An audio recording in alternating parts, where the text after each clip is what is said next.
esiwakhayo kulo muzi. Thina iwo lo mlando esiwakhayo kulo muzi. Sibambaneni webawethu wemathupha. Sugcineni amasiko ethu wemathupha. Sizishiyela misa. Aswagcineni amasiko ethu wemathupha. Thina swagcineni amasiko ethu wemathupha. Sizishiyela abantwana.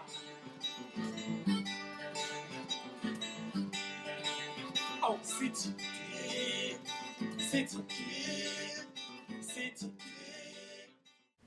It's 12 July 2022.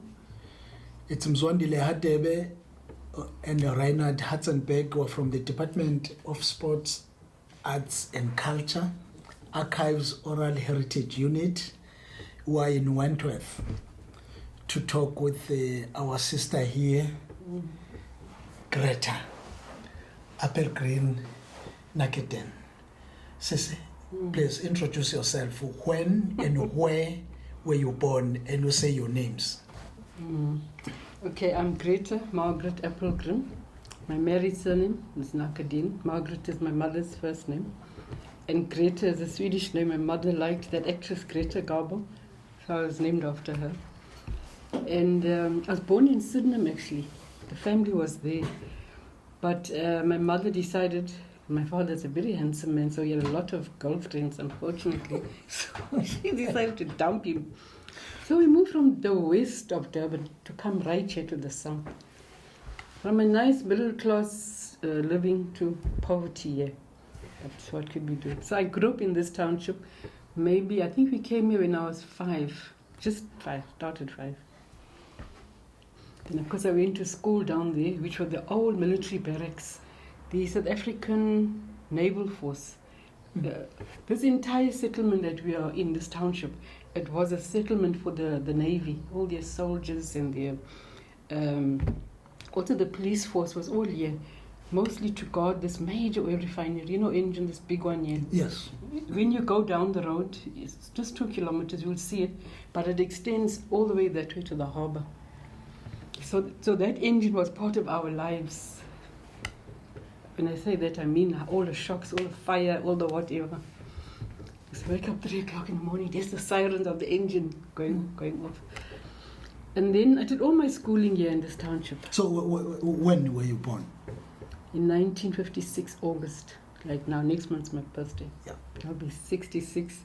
When I tell people my age, they say, no, you're lying. I say, why? But you don't look at, what difference does that make? So what date in August? On the 14th. 14th. And then, how many of you, of siblings? Can you imagine? We had 12 children, right? It's 7 sisters and 5 brothers. And my mother was a very strong, powerful, aggressive woman, even though she only had a standard 4 education. I don't know what the grades now, what do you call a standard 4? And she worked in the factories most of her life. The clothing factories here in Claywood. So all the girls are like her. We're all tough and very confident. And my father was a very gentle, not timid, but very, how can I say, non-violent, non-aggressive. All my brothers are like that, except one. But otherwise, you know how Eric is. Yes. Friendly, he doesn't hit no one, he doesn't use the F word. But all the girls, you yeah. So. And can we name the siblings from number 1 to the last one? Okay, my eldest brother, his name is Lenin Conrad. Now there's another thing now. My mother believed in communism, well from the factories and the unions, conscientizing them. So she named him after that Russian, that communist revolutionary leader. Yes. It's Lenin, Vladimir, or Vladimir Lenin. Yes, Lenin. Lenin. And Conrad, also a Russian name. That was, I think it was the first Russian astronaut that went up. What year could that have been? I was born in the 1950s, so he would have been the late 1940s. So it's him, Lenin Conrad. Then it's my sister Louise. Well, he was an artisan. And then my sister Louise, professional nurse. Now, one thing my parents were determined, because they were factory workers, my mother in the clothing industry, and my father a factory worker, but not in the manufacturing side, in the administration side. It was first Lever Brothers, that soap Yes. thing, and then he finished his last job, but for many years in the mattress factory, Edblow mattress. So both my parents were very conscientized in these factories. Because my father was also very political. It's just that my mother was more on the militant side because of her belief in communism. So I think by the age of about 10, I was conscientized. There's such a thing as workers' rights and communism. And believe it or not, she linked communism with Christianity, and this is what God wants. Because she was very strong Catholic. So everything political was also the church. Unfortunately, that was the mindset. And then my brother George, unfortunately, he got caught in the drugs. This township has been drugs actually institutionalized here. It's been here since, I would say, the 50s. It's like generations upon generations. You know, the usual drugs. Those days it was just dacha and I think it's called amphetamines. Yeah. Then, after 1994, with all the foreigners coming in, European foreigners, African foreigners, it was mandrax. Big scale mandrax. Now it's everything. Cocaine, anything you want, you can get it here. Heroin, you name it. So unfortunately, at an early age, I think he must have been only about 16 or so. He was on dacha, and then how they progressed to the other drugs. So he never made it very far in life. He ended up the drugs. You know, it destroyed his central nervous system, that his whole body just folded and folded. He lost his speech, and it was like an invalid at the age of about maybe his early 40s or late 30s. It was a terrible thing. And not all, but most of us families here suffer with these children who are drug lords, either maybe they're runners to sell it, or they're drug addicts, or some professional people are drug addicts. You see someone who suffered, his family suffered so much to get him to varsity. He became a lawyer, he became an advocate eventually. You know, he really pulled himself up. How? Very easy, addicted now to cocaine. So that's it's a big thing for us here. But anyway, we failed hopelessly to solve this problem. So that was the third one. Then it's my sister Cecily. Now her and myself, and then my sister Patricia, we are just 1 year apart. So when you see us, you get confused. Who's who? People thought we were triplets. She dropped out of school early, and so did her. They worked also, not in factories.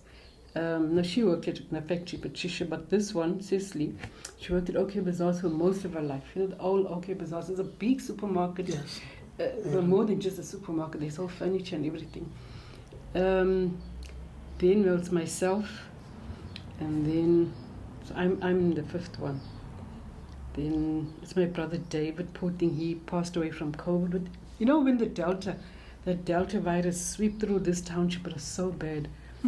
You're sick within a week or 2 weeks. You get to the hospital, you die within the next 2 weeks.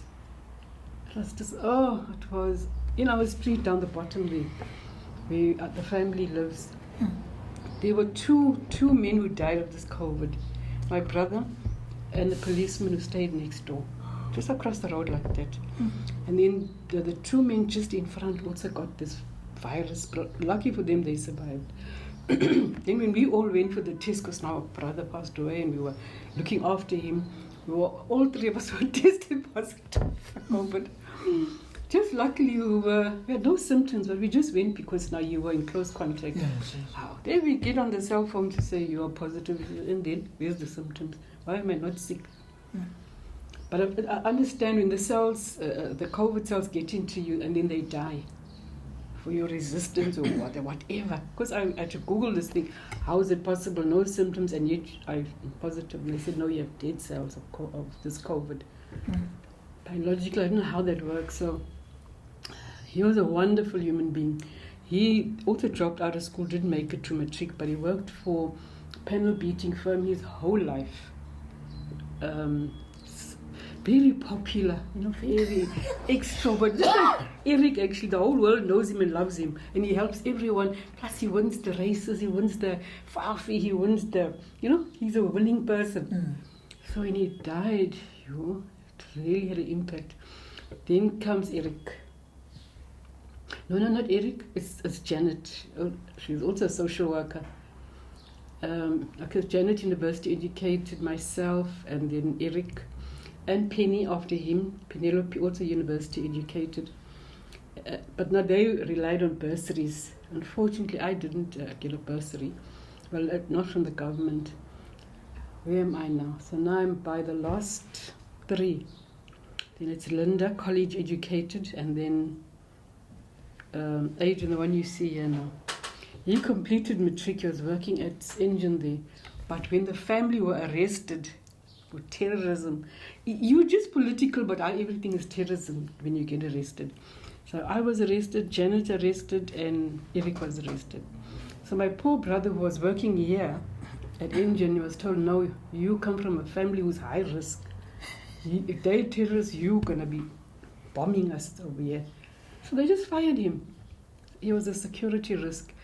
And my sister Janet, but okay, she was also in MK, so they also just fired her.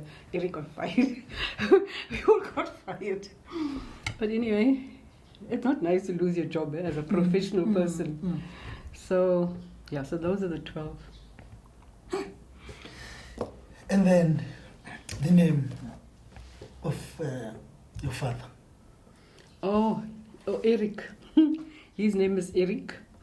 Okay, we got this Swedish background sort of. So my father's father was a Swedish immigrant, Gustav Apelgren. That's actually how the surname is spelled and pronounced, Apelgren. So my father's Eric, and Eric, my brother's Eric. So when my father died and we had a funeral for him, and everyone thought it's Eric who died, because it's Eric Apelgren and Eric Apelgren. We were wondering, why is the church so full? Even the churchyard is so full. Then we realized as people are talking, Eric, we thought it was you. No, my father. So it was quite interesting. And then his father? Whose father? Oh, my father's father. Yes. Yeah, his name is Gustav. His second name is Carl, spelled with a K. Okay. Apelgren. There's a picture of him there with that thick blonde hair and that thick blonde moustache. And then his father? Now his father is George Carl. Oh, no wonder we've got another George. Okay. Yeah. Yeah. Oh, now his father was classified European.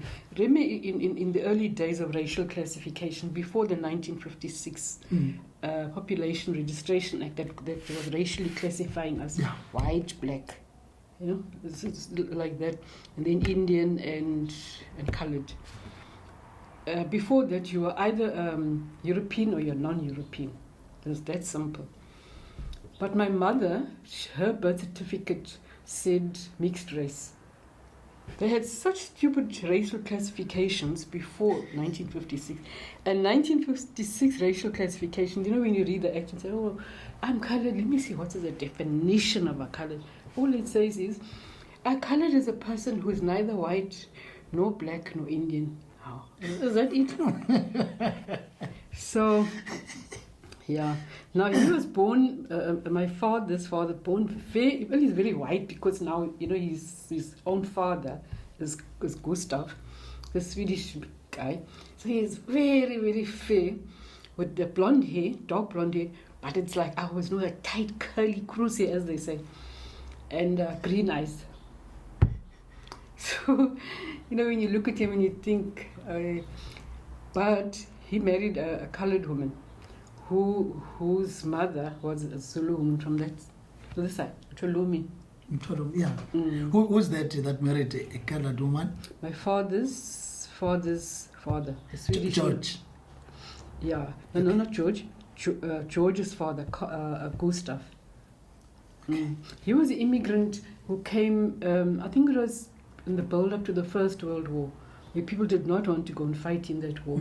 Scandinavians, Europeans, so they were going to America, coming this side here. So, trying to escape. So a lot of them, like these were not your colonial white men. Do you know roughly when he came over here? Well, judging by the photos and the clothing and all that, I would say it was early 1900. Okay. Yeah. And you could see from that picture, I'm mixing him up with the other white father now. He's middle age, and the woman he's married, the Zulu woman he married, who already has 4 children from him. She looks so young. You know, a woman, you can tell her age by the height of the cheekbones. I'm thinking, these lucky men coming here, middle-aged men, getting these teenage women as their wives. They couldn't get it that side in Europe, so they came here. How lucky can you be? No, I just look and I think you can see the age gap between these two is so wide. Yeah. So Gustav, who's married this colored woman, well, let's call her mixed race because there were no racial classifications of colored then. Yeah. She also now had a Zulu mother, and she was a direct descendant, or so I'm told. She was a Finn. You know, the coloreds had these clans. Yeah. Maybe not clans, what do they call them now? Like you will say, all those are descendant of the king. Not the king of, have the surname king. King, you know? This colonial era king, and this colonial era Finn, and Dan and Ogle. Yeah. You must have met a lot of colors when you hear this, and oh my God, another king, another Finn. So, she was a descendant of Captain Henry King, no, Captain Henry Finn, who, so I'm told, but we still have to find the evidence, the Zulu woman who he married a number of them, but the one who we are descendants of is one of the daughters of Chief Dingaan. I said, hey, I can believe that. Because when I find myself so fighting all the time and not tiring of fighting, I think, maybe I'm having that. I inherited that from him. If not him, then it's the Swedish one. You know, the Swedish Vikings. Yes. Very brave people. Same with Chief Dingaan, very brave people. I think I'm getting it from there.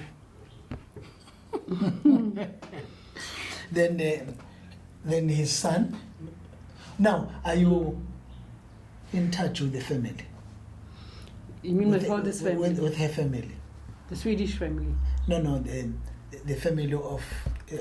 the Finns? Of the Finn, the descendants. The descendants, the majority of them live here in this township. Okay. But I'm not in touch with those early ones. Oh, okay. Yeah. But the descendants of that Captain Henry Finn and Chief Dingaan's daughter, it's a well-organized clan. It's like, how can I put it? You know, they've institutionalized it, these descendants.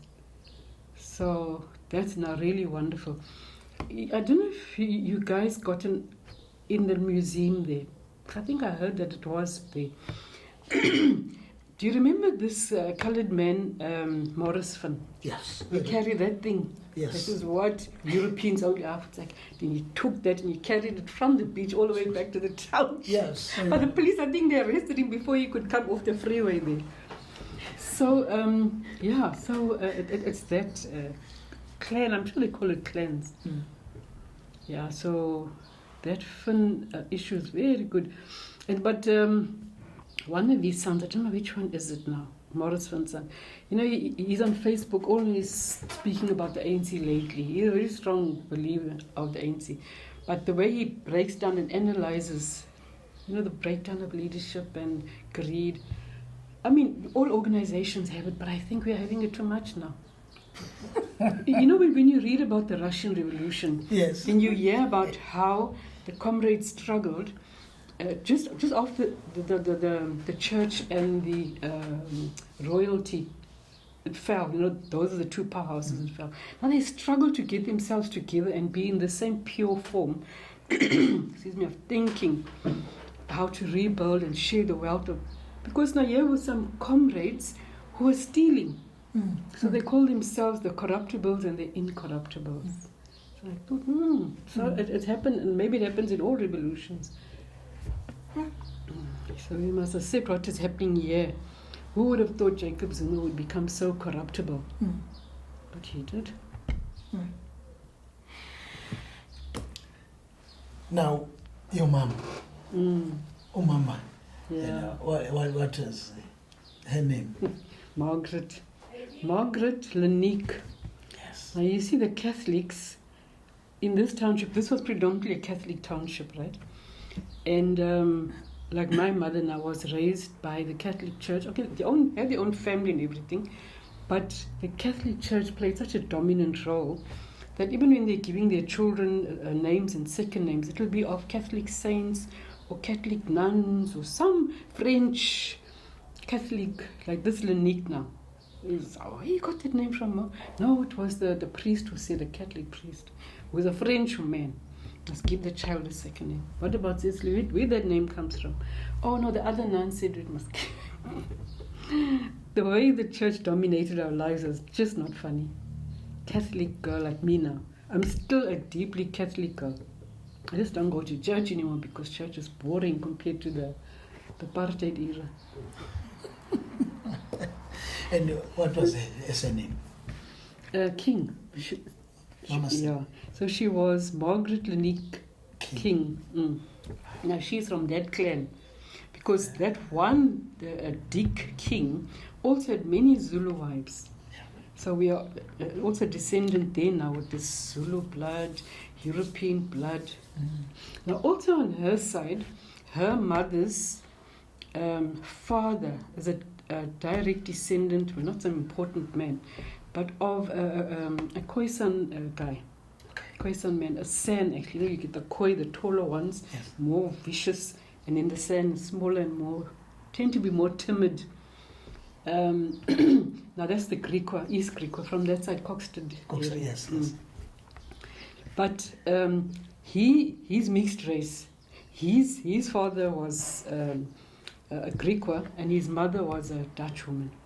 Yeah, so I said, oh, now I got the Dutch blood as well. So we're very mixed. So if you see me going mad, you must blame it on the Dutch or you must blame it on someone. The Vikings. Yeah, but she grew up, and my father actually, on in the rural areas. He was beside Richmond.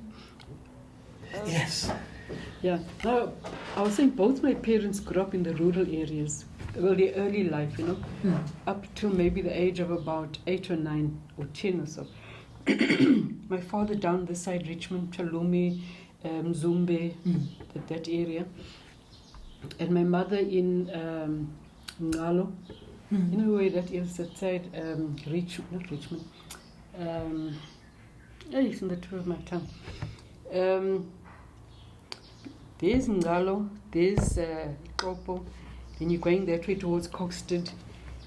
Man, I can't get the name of this town just before Ngalo. When you go there now, it's just all this mondi trees, paper mills, but it was subsistence farming, and their parents lived like that. The whole family was living on this big subsistence farm. But that why that's important is because they sort of lived with black people, if I can put it like that, and they spoke isiZulu so fluently. If you could hear my parents over the phone, you'd swear you're talking to someone from KwaMashu or something like that. Till you see her say, oh. And then, even the pronunciation. So she spoke it very fluently, and when she's emotional with us, she's reprimanding us that she can't express herself in English. She reprimands us in isiZulu, and we look, we don't know what you are saying. But we can see from her face she's so angry. So that was something good. And I think we also learned from her how to be caring towards everybody.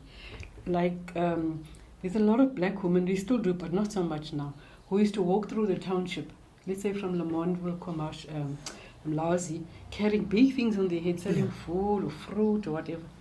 So she would always call them in when they're coming down our road. Come, sit down, sit down. Put this thing down, you're tired. Whether they're tired or not, you tell them, and makes them tea and bread and everything. And we couldn't understand. Why are you doing? They didn't ask you.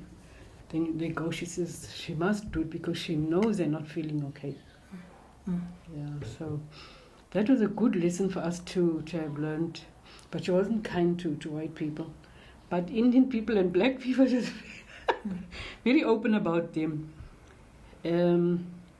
She lives, well, those days, it was okay to drop out of school in standard 4.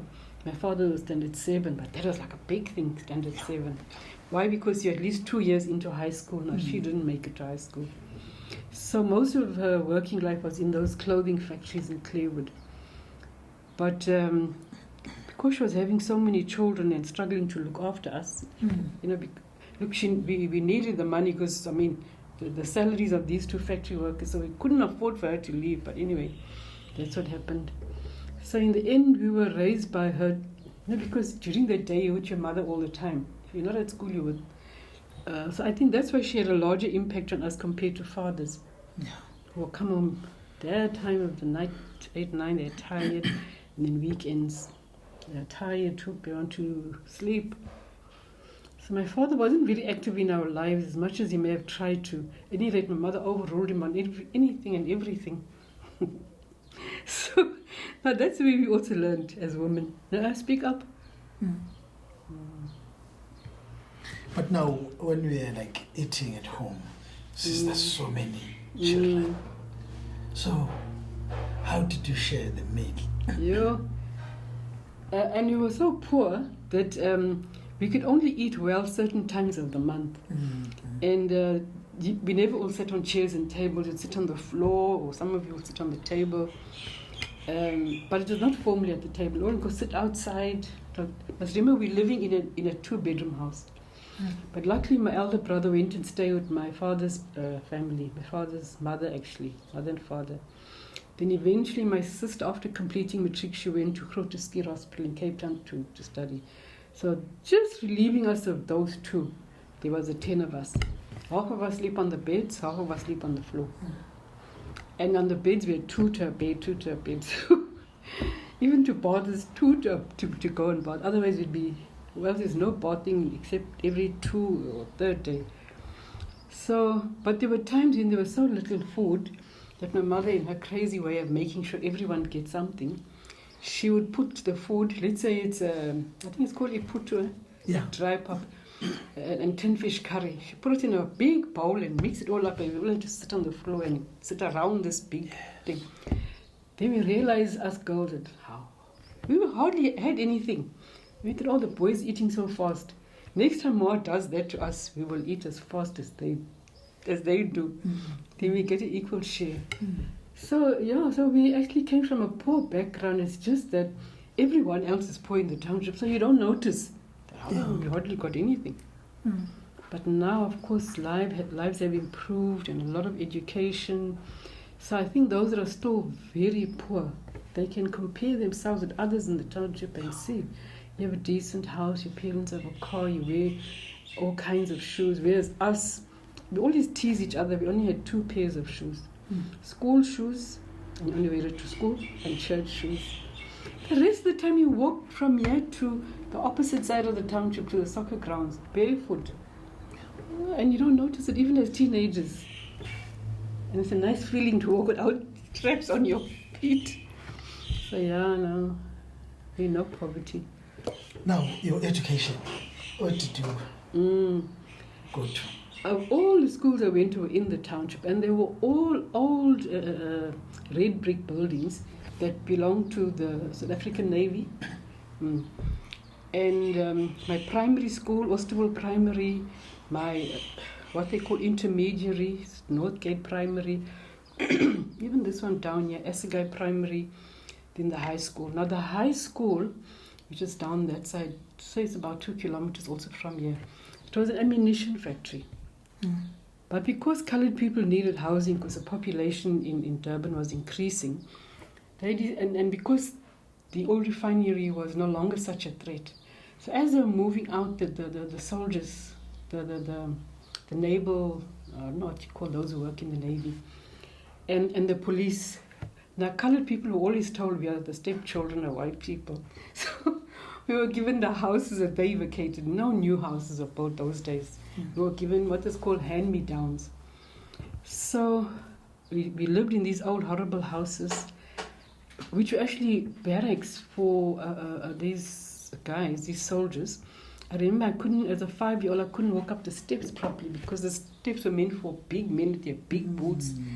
So even the toilets that we had to use, which were communal toilets, I couldn't even reach like a wire to pull, yeah. jump and then stand on the toilet. I thought this was torture, to live in these barracks of these ex-soldiers and all that. So, and that high school, I completed my matric there, just knowing that it's actually a factory that made weapons to kill people. I don't know, but it used to play on my mind. Why couldn't I build a proper school? Why take us out, take all the ammunition somewhere else, and then, yeah, here's your classrooms, here's your... So it wasn't a nice feeling, but we had good teachers, although they were so violent. Oh, discipline was a violent thing with those men. So, but okay, I won't lie, the standard was quite good. Because once you left school and went to varsity, wherever, you easily adapted. There wasn't a big gap between your academic and what the varsity standard is. It's quite easy. Now, after school, to go to varsity, where did you go? Now, I wanted to go to varsity, but my mother would not allow me to study any further. As far as she was concerned, but you are educated. You completed matric. I said, yeah. Is this not finished? No, you must get married and have children. That's all other girls are doing. I said, not all. Okay, the majority. But I'm intelligent. I'm very arrogant about my brain. I tell myself I'm an ugly duckling. Therefore, I need a brain, a good brain. So she didn't want to hear about it. My father was always overruled by her. So I went and worked in a supermarket. Okay, Bazaars. I said to myself, I will go to university. So I saved money. Now, you know this thing about, what is it called? You know, the extended family. Yes. Whatever money you bring in, half goes to the family. Your parents didn't even ask you, you just gave it to them. So I used to give my half salary there, save the other half for varsity, and the other half spend it on myself. So by the end of that year, I had enough money. I applied quietly to the university. Then when it said parents must sign, I went and asked my uncle, who was a school principal. Then he came home and he said, no, he can't sign, he's not a parent, he'll be lying. So I spoke to my mother and my father, and by then my mother gave up. So my father signed, and then he signed as a guarantor. So I only had money, what is my savings, to be there at that university. That's University of the Western Cape now. Those days for colours to get into that Indian and white university, the Westville and this Natal, the standards are very high. And I already, and even if you had money or whatever, they would tell me, no, you must go to the coloured university because what you want to study, they're offering it there. I said, but it's across the country, you have to go there. And also I already had a political profile, so I couldn't get a bursary from the coloured affairs, you know. So I said, I don't care, even if I study 1 year, but I'm studying. I'm a clever girl, I'm going there. I always talk good to myself. So I was there with very little money. I stayed with relatives, and then they were so mean to me. And then I went and stayed with some other people. There's parts of, how can I say, Cape Town, that's a lot of townships and suburbs that surround the university. And they do board and lodging. Yeah, so I was very lucky to stay with that family, although I had a very traumatic experience with them also. But as we got towards the end of that first year, then the university was giving out bursary applications. I found this child welfare, National Child Welfare. It gives bursaries for anyone studying social work. So I applied, and by God's grace, they agreed they will fund me for the second and third year. So my life was a lot easier, second and third year. But in my first year, it was tough. And then my sister, Cecily, the one that's a year older than me, she was also working at OK Bazaar, so she would send me money. Because now, remember, I got this little that I'm living on. My savings, pay my varsity fees, pay my board and lodging, transport to get to varsity. So, but politically, there was a major experience in my first year. 1976, the uprisings. What happened in Soweto had a ripple effect throughout the country. Coloureds, Indians, and blacks, and I know some white students there at University of Cape Town were also involved. So that was a major turning point for me. Black consciousness, what a wonderful thing, eh? I'm black and I'm proud. You know, white people are trying to make us feel inferior and say, because inside you're telling yourself, I'm black and I'm proud, I am just perfect. So it gave you a lot of self-worth. I don't know how it was with black people, but I know us colored people, we grew up feeling and believing we're not good enough because white people tried to convince us and they were successful. But once black consciousness came along, we even stopped straightening our hair, we stopped doing this and said, we don't need all that. We are perfect, just look at me. So, and of course, when they ill-treat us in the shops, wherever, you just swear them back. I remember I was so frightened of white people. But I have to tell you this story because it's a trauma, so it plays a lot in me for years. There was a huge, beautiful shop there, the Hub. I don't know if it's still there, but anyway, and it was white people's shop to be in. So my mother sent me there to go and buy chocolates. I don't know who it was, but that particular shop was the only one that sold it. Now I'm in the queue to buy chocolates. Now when it's my turn, this white woman tells me in the counter there, you go to the back. And I'm thinking, for what? I'm looking at her like I'm an idiot. She's go to the back. So I go. 3 times she chased me to the back. When I went back the 4th time, now I mean I'm only 16 then, so black consciousness has not even hit me yet. And I think to myself, hey, she can footsack. She cannot keep chasing me to the back of the queue. I'm going to show her. Now she's going to see the colored girl, what she's going to do.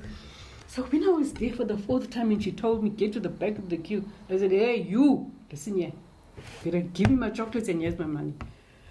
Or else I'm screaming for the manager. And I know white employees, scared of the manager.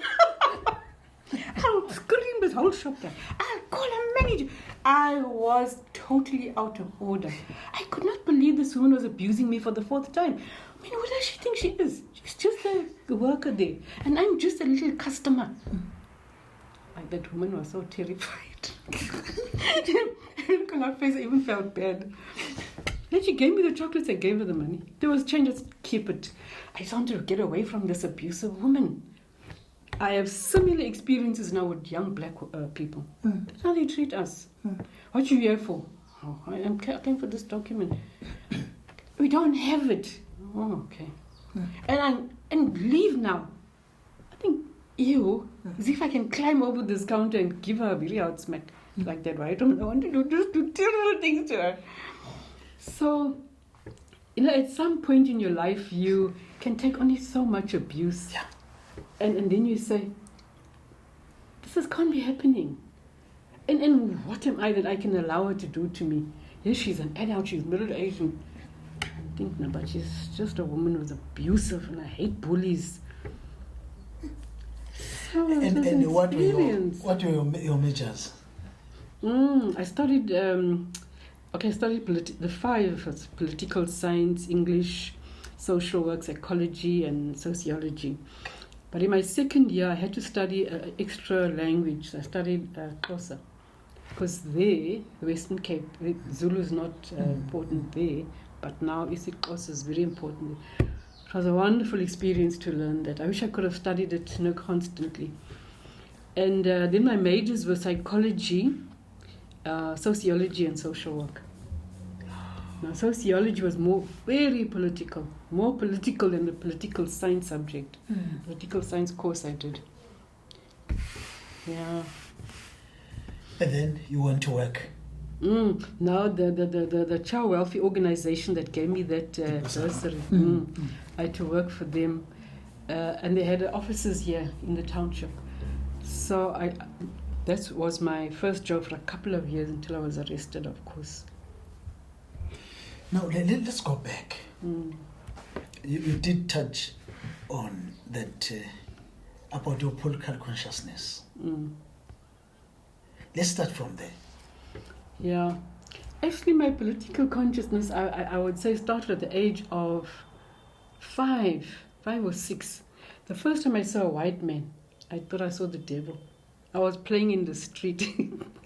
And this naval's officers were still, some of them were still there. And they had this band, a naval band. I'm playing in the street, and I'm on the plateau sort of, and they're further down.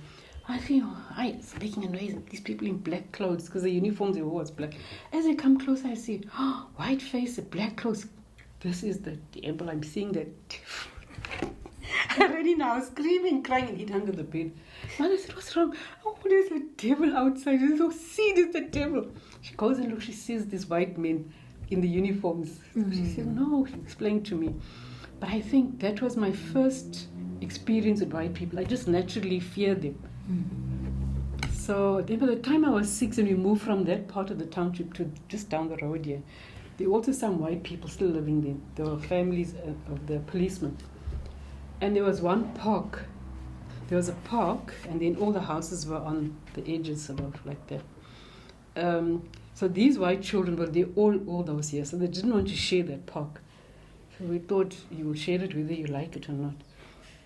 So when we go in the park and they would beat us up. Then we retract and go and sit there in the stormwater drain. So when they're gone, we go and play.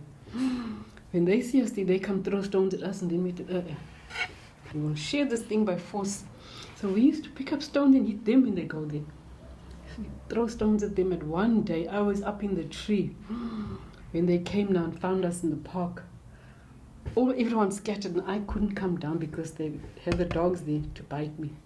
In the end, I had to come down, and the dog bit me on my thigh. And I just feel the blood running down. So I was, how we say sometimes English and Afrikaans, moer so mad. Yeah. At a tender age of 6. So I developed such a strong fear and dislike for white people. Unfortunately. I mean, it's personal experiences, nothing political. It's just personal. So it was a war that went on. We sit in the drains, they come, they're taking too long, we throw stones at them. They go, and they used to talk to us poor things in Afrikaans. We didn't understand what they're saying from that side, we this side. So we talk in English. We're fighting with them, but we don't understand each other. So I ended up throwing stones at them also. I won't lie, it gave me great pleasure. Oh, you don't want to share, you're coming in now, and you're already, I'm lacerated over here. So I think that was my conscientizing, that we don't have to accept abuse or oppression. Fight back, because eventually what happened, those white boys were scared of us. So they would come in the park, we sit here in the drains. When they are tired, they go home, we get out of the drain and go and play there.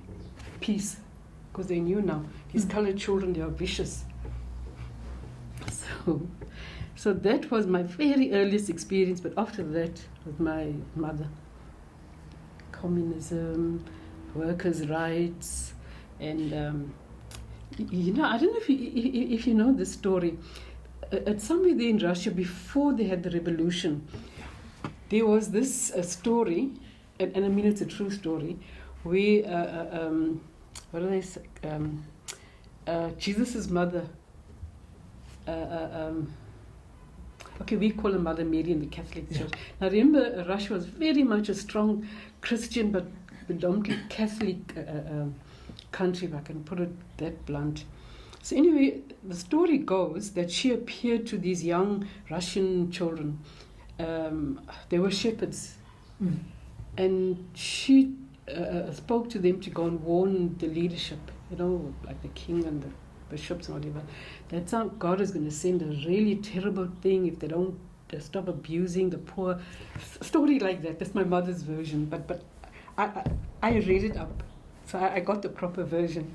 So my mother believes that now one of these girls became a saint, was made a saint. something like that.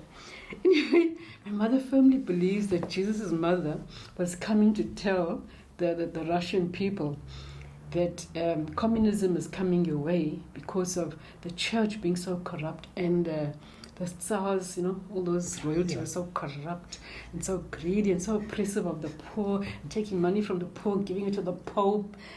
What kind of economics is that? Right? That's my mother now teaching me, and I'm listening in awe.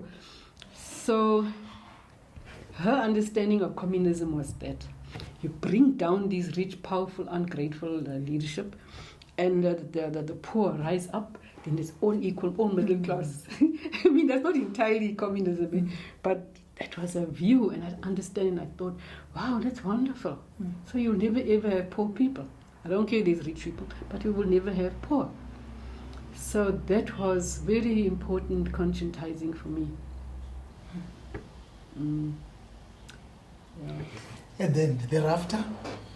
I actually have been looking at this trauma of mine from the torture by these white men, and all the trauma I had with white people. Only once it was a woman, that one there in the shop. In that shop. But a lot of violent experiences with white males, even though it was first the boys, who were also my age group, between, let's say, 6 and 10. And then these teenage boys, I'll never forget what a traumatic experience it was. If we were allowed to carry guns, I think I would have shot them. Honestly.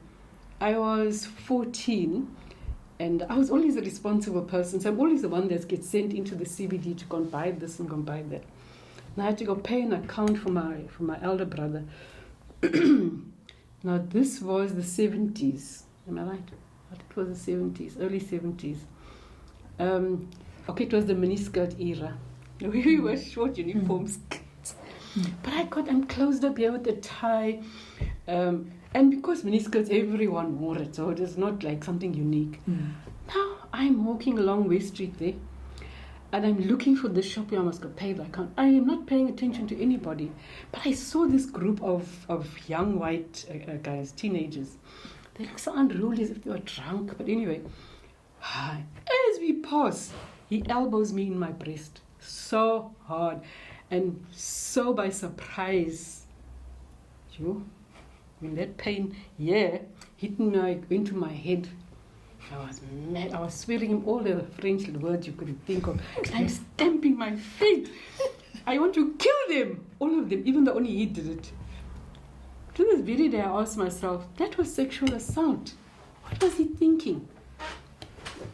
And I was kept calling them white hooligans and swearing them, white hooligans, you white hooligans. So, but they just carried on walking and looking back at me and laughing at me because I'm angry. They should say they're sorry. That's not me, the 14-year-old. To this very day, I think, how did I invite that? How did I contribute to that? It can't be I was wearing a short skirt, because everyone, even the old ladies, were wearing short skirts. It was the way we all dressed. And those days we had to wear, the school wanted long socks. We used to call them bobby socks. So I'm reasonably well covered. Tired, long sleeve. So what part of my body excited him to do that? So that was a political moment for me. White men, man, you cannot be trusted. You must also be very careful of you. You must learn to stand up to you. Otherwise, you will always think you are powerful, superior, just because your skin is white. It was really, to this very day, it was very traumatic. And you know what made it more trauma is the fact that I couldn't fight back, because now they're walking fast now. And all the people in the street, they're looking at me. Remember those days what West Street was like? It was white people mostly. And they dressed up posh just to come, whereas now, who cares? So at 14, that was my experience, and that was conscientizing. So by the time I got to varsity, and the Catholic Church also conscientized us a lot. Okay. That's why I say today church is boring, because all the priest talks about is sin. Whereas during the apartheid era, church was about what's happening in the country, what's happening in the world, and what are we as Christians going to do about it. So the church definitely conscientized us. And of course, my first at university, Black Consciousness. Wow, that was really something. Yeah, totally liberated me from this thing that, we are the inferior races, black, colored, and Indian. Yeah, that was wonderful. So who was strong there with this PCM? I can't remember our leaders. Oh, and you see what also happened at varsity, because we were protesting after the Soweto riots of June 76. We were in support of it, and expressing our shock. You were killing children. It's one thing you were killing the adults for shameful, now you're killing children. So I can't really say, but I remember, and this also had a major effect on me. The soldiers were brought in. We were protesting, but we weren't burning tires, burning cars, burning the classrooms, nothing of that sort. We were just not going to school. Going to lectures. We were just boycotting lectures in support of the victims there. How didn't the soldiers come onto the campus there? With their khaki uniforms and their rifles, and like there's suddenly a war zone. Never thought that would ever happen.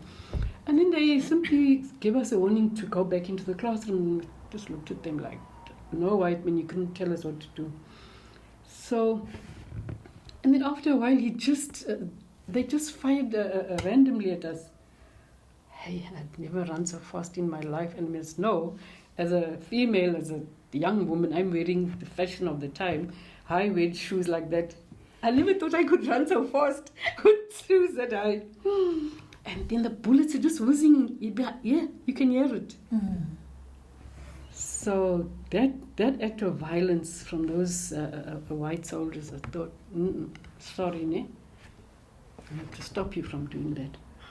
But in that mind of yours, you know that what he's doing is wrong. He didn't have to do that. They could have used any other way, batons and all that. I don't know why they thought they should use these automatic rifles.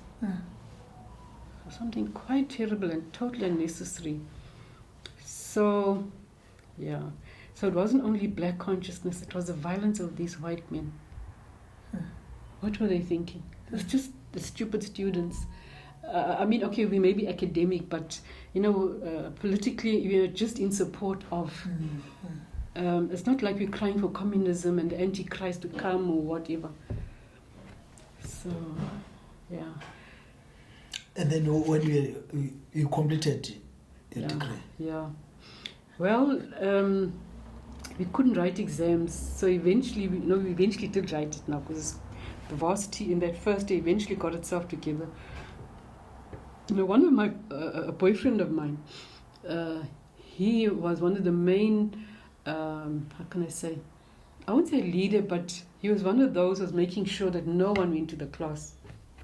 So we were very close, and then he was wanted by the police because he was like, he didn't hit anyone or kill anyone, but because he was encouraging boycotts. He had to leave the country, and then he was killed in Botswana in the refugee camps. So, that also had a big impact on me, because I thought, so why are they killing them? Because I understand that in the refugee camps, a lot of them were the South African guys running away from being arrested. It wasn't this nice way of going into exile. It was this illegal way of leaving the country. Some went for training. But before he could even go for that military training, there he was now dead. So, I wrote my exams. I failed 2. I had to repeat them. Then eventually I completed my 3 years. Then you started working? I came back, So automatically I got a job with this child welfare, because now once they give you a bursary, you'll work for them to pay back that money. Okay. Yeah. And then what did you work? I worked here. The offices here with the old age homes, that's where those old military barracks were, and it was converted into sort of offices. So I was in this township, and I was a very tough and aggressive social worker. Some people still say to me, I remember you brought food for us. Now, me and my sister Janet, we look alike. She's also a social worker. I with child welfare, and she's with the Department of Colored Affairs. So they'd say, I was adopted. now can you please help me to find my real parents? I said, no, I didn't do adoptions. Child welfare, who dealt with coloureds and white families only. The white social workers did the white adoptions. The coloured social workers were not allowed to do adoptions of coloured babies, that is now. So you'll have to contact my sister. At any rate, it's more than 20 years now. And some of the records are destroyed after a certain number of years. Or they'll say, I remember you're my social worker. And I look at them and think, but I mean, this is like 40, 50 years later. How would I know? So I just say, oh, okay, my boy. So I was your social worker. I mean, I'm now in my 60s, and these are men in their 40s. Mm-hmm. I said, oh, is everything all right now? No, yes, you saved us. Oh, yes, you took us away from our alcoholic and violent parents. Oh, I can't recall it because I had to deal with so many like that. I had to rescue them. Or sometimes rescue the mothers. I was a tough social worker. Yo. Now, your political involvement, when it became tense now, do you remember when you started to get involved? Okay, after varsity, after my third year, because now I saw Helen Gandhi in the Western Cape, and we used to come home only once a year, no, twice a year, June holidays and the Christmas holidays. So my brother Eric and my sister Janet, he was at Natal University, she was at Westville. The conscientizing, the BCM was also very active there. So they came, in fact, even here, BCM was also very active in the 60s here. And the church youth, mostly of the Anglican church, very politicized. So they used to politicize us, but in youth activities. So the church's way of doing it, though, was very much, what does the Bible say about apartheid? What does God really want for us? This thing of white people being so violent towards us, what, is it really God's way, you know? So we had that kind of conscientizing. And then, but some of those church youth leaders had to go into exile because the security police were so determined that even if you were not promoting violent resistance, you were just promoting, what do you say, colonizing your thinking into just simple Christian ways or Christian principles, if I can put it like that. Or they had to go into hiding. Leave their wives and children and go. And then eventually, like one was in Lesotho from the township and another one was he went into Mozambique. Those two men are still traumatized, I tell you. But anyway. Are they still around? They're both still alive, yeah. But the one lives in Johannesburg and the other one, I think was in Pretoria. Okay. Don't know where no. Then he bought a house here on the bluff, so he's there. But he became very ill. Shame, that's the thing about our comrades. We can't look after them properly. Actually, most countries don't look after their veterans, their military veterans, whether they were revolutionary or whether they were in a conventional army. So the church played a major role, and BCM, my brother and sister now, came and formed youth organizations. That's not linked to the church. The church had theirs, and then there was the social, political. Openly, they didn't care. So by the time I came back from varsity, well, they were not at varsity then. When I came back, they were being conscientized in the school. And then I was busy with my social work stuff. Then they went to varsity, and then they came and formed these black consciousness groups here. And it took off quite well. I mean, colored people really didn't want this colored what's that? You know, we want to just be human beings like in other countries. So, and then came the 1984, yeah, where there was going to be elections for this parliament, this colored parliament, Indian parliament. And then that was in 84, 83 and 82. So for 2 years we were organized. The UDF was formed in 1983, early 1983. So we now as coloureds and Indians were campaigning against those parliaments. But I mean, I think in the townships they were campaigning for other stuff. I think there was at least, look, the first homeland was in the early 70s, the Transkei. And then there were all the others that were coming homelands up until maybe early 80s or late 70s. So the black townships were also campaigning against that. But we in the colored and Indian townships were campaigning heavily, but non-violent. So yeah. So a lot of the, that's why it also upsets me when the black youth don't understand the role played by Indian people in this province, actually. Maybe the current Indian men who are maybe in their 30s and 40s now, who are not really activists then, they are just so greedy for wealth.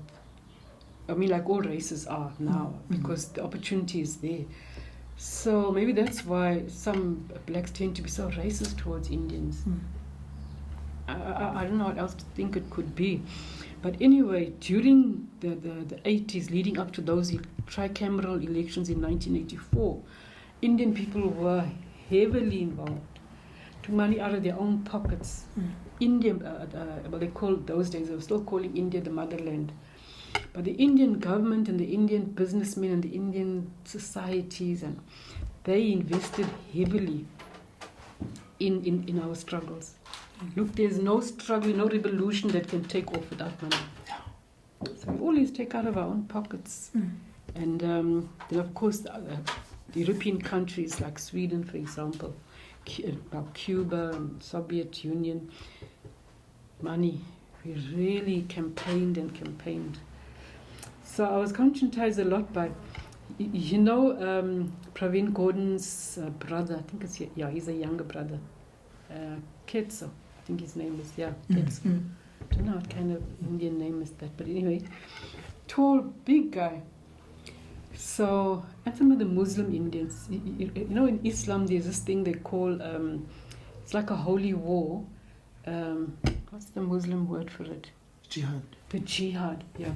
You're fighting a holy war, but it's not just to make sure that Islam is the dominant religion. You're fighting it because in Islam there's a lot of sharing and caring and sin is something that's also fought heavily. Okay, in Christianity, a lot of your life is fighting against the sin, whether it's theft or whatever. So that UDF era was a major era for colours and Indians. Okay, there were whites in a lot of the structures, but small numbers. I suppose they could have been scared, known to be ostracized by their families or their church or whatever. I don't know. But there was massive resistance towards apartheid. To do that pushing to get apartheid to be weakened. Hey, you are doing that, I tell you. And I was so thin then, I used to climb up the poles like a monkey to go and put our posters up there and to take off the political opponents, because just before the elections there was a lot of campaigning by the Labour Party and the new National Party. The things we used to do. Nothing would stop us. You had that determination. If the whole world is supporting you in this final push for apartheid to drop. So. Now, your meetings. Where did you have meetings? How were they organized? Yeah, because we didn't have social media that can talk quickly. Yes. The old telecom landlines used to work. Hey, there's a meeting today. No, come. Most of the meetings were in the church halls, the local church halls, and they knew we were coming to discuss the downfall of apartheid. And then just down the road here where Engine is, the oil refinery, there were old barracks they had there, which were Engine at that time wasn't using. So they allowed all the medical students, all the black, coloured and Indian medical students to live there. They lived there, went for lectures there at King Edward and parts of University of Natal or some colleges over there, in Ambilo area. So those guys, especially the black guys over there, who were from other parts of the country like from places what we now call Limpopo, like Dr. Aaron Motsoledi, from all those areas like Northwest, what it's now called, Northwest. They all were studying here. So we used to go and interact with them. Even when we're having parties and we are dancing, but it's just constant talking about the fall of apartheid, the blocking of these parliaments, hundreds of parliaments. Because look, you're having the white parliament and the Transkei parliaments, not Transkei, this homeland parliaments. Now there's another 2 colored and Indian parliament and more homeland. So it's just a major administration just to reinforce apartheid, to strengthen it. And we thought that's not going to happen. So, yeah, and then a lot of the old activists, especially the old Indian activists, really played a major role in our lives. So, like Billy Naya, but okay, he was in Robben Island, but when he came out, it's still very much conscientizing. Praveen Gordhan, we don't give a damn about what what's his name, Julius Malema says, that this guy was a sellout. We know what was happening. Just before the 1994 elections, I would say 2 years before that, the apartheid guys know one thing, the National Party supporters and their structures and their politicians and whatever, they were very brilliant in their undermining of the struggle. Look, there were times they used brute force, they kidnapped us, then dumped us hell and gone, didn't know where we were, did all those terrible things, but they also did things that looked so normal. For example, we're recruiting people to come and help us to block the tricameral elections from taking place. Then there would be a constant flow of new young people. Then you would realize, but they are blank. They're not helping. They are not till you discover these are guys who are taking information and giving it to the security police. So by the time the 1994 elections came, the colored and Indian structures that are built up from 1983, the UDF era, were severely weakened because these guys who are working with us, these new people, were selling us out to the security police, but we didn't quite know who it was. We had our suspicions, and then you would just see a lot of us getting arrested or getting bomb threats. So it did make it difficult for us. And from the UDF structures here in the Durban area, like all Praveen Gordhan and all those guys, they were all being, how can I put it, this new leadership that was trying to come in were deliberately undermining those guys that had given their lives to the struggle, taking money out of their own pockets or fundraising from motherland India. That's why today you'll hear Julius Malema saying that there's a document that says the following Indian UDF leaders who were sellouts, they were actually traitors. Ew. Those of us who were here and went to all the meetings and we heard and we saw, but we were powerless against these forces, counter-revolutionary forces, let me call it that way, who were undermining us, and there's very little you could do. Couldn't beat them up, chase them away. When I was arrested, this isn't something I also knew, it was a shock. Yeah. These guys took out 3 files, not cardboard, this is brownish paper files. 3 volumes with my name on, Greta Apelgren, Greta Apelgren, Greta Apelgren. He says, you see, you know everything that you were doing. Every political statement you made, every political meeting you went to, it was reported to us. Everything is here. You know, for the first time, I wasn't talking, I wasn't laughing, I wasn't crying, nothing. When I saw these 3 volumes, I just had to laugh. I said, oh, you think it's funny? I said, no. I mean, how much were people reporting on me that it could fill 3 volumes? I mean, surely you had enough with the first bit of information. He says, no, that's not the point. The point is we were watching you. And you still slipped away from us, joined Mkonti Wesizwe, and bombed the city out of its mind. So I thought, so who were those weak spies that didn't even notice? Because what we did, those of us that went into the armed struggle, we realized we can't have high political profiles, strong activism. We have to sort of gradually pull out. I mean, that should have told him that why aren't these there in the front lines of this struggle? Should have thought how. They must have gone that side. So that was so amazing, you know. I have to write a little story for Facebook. I actually went and bought 3 files that have that sort of cardboard brown look. And I got someone to print nicely, Greta Apelgren, so I can write a story. But hey, our own brothers and own cousins and neighbors and friends were spying on us.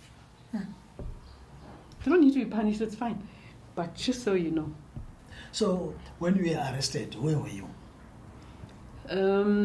We were in Nigel. I don't know what that place is called now. Look, it's outside of Johannesburg. In a township? In Duduza? A coloured township. Oh, yeah. Yeah. Nigel. Okay, Nigel is a town, deep Afrikaner for Kramte. But Derek McBride, Robert's father's brothers, were staying there. Now, we were in Johannesburg, the 3 of us, living in, not Yeovil, Hilbra. We were on the run, of course. No, we weren't yet on the run. But we knew, with all the arrests that were being made, remember in June of 1986 or 1985? I think it was 1986. There was a lot of arrests throughout the country. Yeah. Now the Coloureds and the Indians were being arrested. They didn't even know for sure who they must take. But they came with combi loads, the army. They had the names. So I tell you. But anyway, they arrested so many people. And I was coming back from Botswana with Robert. Well, we used to go there for... okay, let me not talk about it another time. Anyway, we would stop in the CBD of Johannesburg, and I'd always phone home and say, Ma, anything happening there at home or in the township there? Then that particular time, in June of 1986, my mother said, the police and the army and the whole was driving around in Kumbis, picking up all of you activists. So many have been arrested. They came here looking for you, Janet and Eric, and they were armed with rifles, and they were pointing the rifles at us because we couldn't tell them where you were, where Janet and Eric was. Okay, they knew where Janet was, but they refused to tell until they pointed the rifles at them and they panicked. So, so we all got arrested then, but not me, because my mother warned me, do not come home, my child, don't come near the house, they're looking for you. So I had to go into hiding. But eventually, we realized we'll have to get out of the country. So the 3 of us are going into exile. So here we are in Hilbra, planning to go early hours of the morning to drive from Johannesburg to Botswana. Botswana, through the from Ratlebama post to Border Post, Mafeking and so on. In the morning when we wake up, we see our car has been broken into. The windows broken and all that. So now we couldn't drive with broken windows. So that's when we drove from Hilbra to Nigel, to his father's brother, to help us. So it took us the whole day to get someone to assist us. I think because it was on a Saturday. So the early hours of that next morning, say about 5 in the morning, the police were there arresting us. Because, some things are not yet known. So I can't tell you things that are not yet known. You know, even though there was, let's say this group of us were to do everything, but there were a lot of other people doing small jobs to help us. Like, for example, I had to pretend to be married to Robert and have wedding rings, and I wasn't married. So I'd go to any comedy and say, look, lend me your wedding rings, please. I need to pretend I'm married. And they would just give it. Guys, I need a certain amount of money to do X. I've got so much, I'm short. They will just give that 5,000. So there's certain people and certain things that we didn't want to expose. So when the police arrested us, it was unbelievable. There's only 3 of us, right? Okay, something had happened there that triggered the police to come looking for these these 3 terrorists. I mean, this is a 2-bedroom semi-detached township house, right? The police dressed well in that riot gear. So I don't know what one calls that section of the police. Or maybe they were the riot squad, but they look more like soldiers, actually. They all had rifles. You come to arrest 3 people. You fill the yard in the front and the back. You fill the street. You fill the houses across the road. Snipers all on the top. Like 50 of them have come to arrest just 3 people. So when there was a knock on the door, Robert didn't think twice. He just opened, because we had to sleep in the dining room of these people. Who is this captain with his rifle? And how fast he closed the door, Robert? No, because I mean he's big and strong. So you pushing the door open from that side, he's pushing a chair. He managed to lock it. He moved the curtain. Could not believe all those soldiers that were there. So hey, those guys are banging the door, banging the windows. Come out, come out. So the family of the wife and their children were panicking and virtually pushed us out to go there. So we went, hands up. You know, I thought for the first time in my life, I see in reality, people do put their hands up. I thought only in the movies they put their hands up. So I didn't put my hands up. I said, this man screamed, you know. I could tell he's nervous. This captain, the one who's leading this raid now. But at the same time, as the 3 of us came out, Robert was the first one out, then the father, then me. Those guys immediately removed the safety latch. You just heard the click, click, click, click, click. So you knew if you just tripped and fell, they would assume you're going to run. So it was very, very dangerous. And so we had to lie face down on the grass. And it was winter time, so the ice dew was in your face like this. I couldn't breathe properly. I just lifted my head. This guy standing here with his boot, he trampled in my head and held me down. That kind of abuse I can't tolerate. As if I could get up and hit him immediately. Then we were taken from there, Nigel, to Springs, and from Springs, I mean, this is hell and gone, eh? It's like, 8 hours or 6-hour journey. From there all the way down to Harrismith, and they handed us over to the Durban police. Those Durban police are vicious. Unbelievable. I mean, how determined are you to stop or to prevent the fall of apartheid that you will be so vicious towards someone who's a threat? And at that time, there was that 90 days detention. Hey. When you're in the interrogation room for the first time, this Colonel Botha was leading the investigation.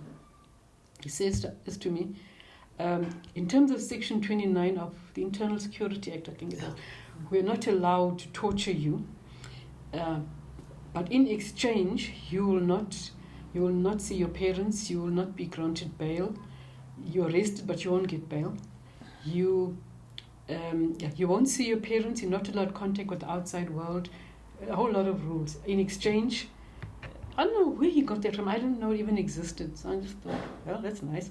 I won't be tortured, but this is what I have. This is the losses I will suffer. My torture was good and solid. Oh my God, it was unbelievable.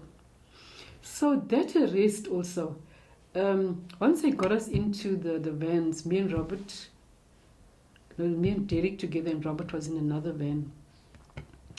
And they had put these security guys with us in the van, just in case we opened it and ran away, I suppose. From, one of the things that those guys, I think they were just trying to impress us or what, I don't know. But he said, they're talking to each other now. Do you know, I have a brand new AK-47 rifle. It was given to me as a birthday present by some other colonel over there. Up to now, it always worries me that these guys, all these ex-soldiers and riot police and all that, I'm sure they have loads of those Russian weapons and those other countries that funded this thing. That's what the last year June unrest, where they saw, this thing that white people used to have, they used to call it swarkafar. Here's a day will come and black people will rise up against you and rape your wives and cut their their hair and they will steal your cars and your houses and burn. Thought, my God, just yes, what gevaar now. And the media, for some reason, I think the media was really protecting a particular faction, because a lot of what happened here in the south of Durban didn't make it to the media.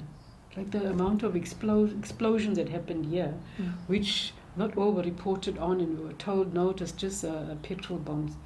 But we know it was limpet mines, because those that had to go and defuse, a lot of them didn't explode actually. Those guys that have to go and just defuse the bombs, these bomb squads and all that,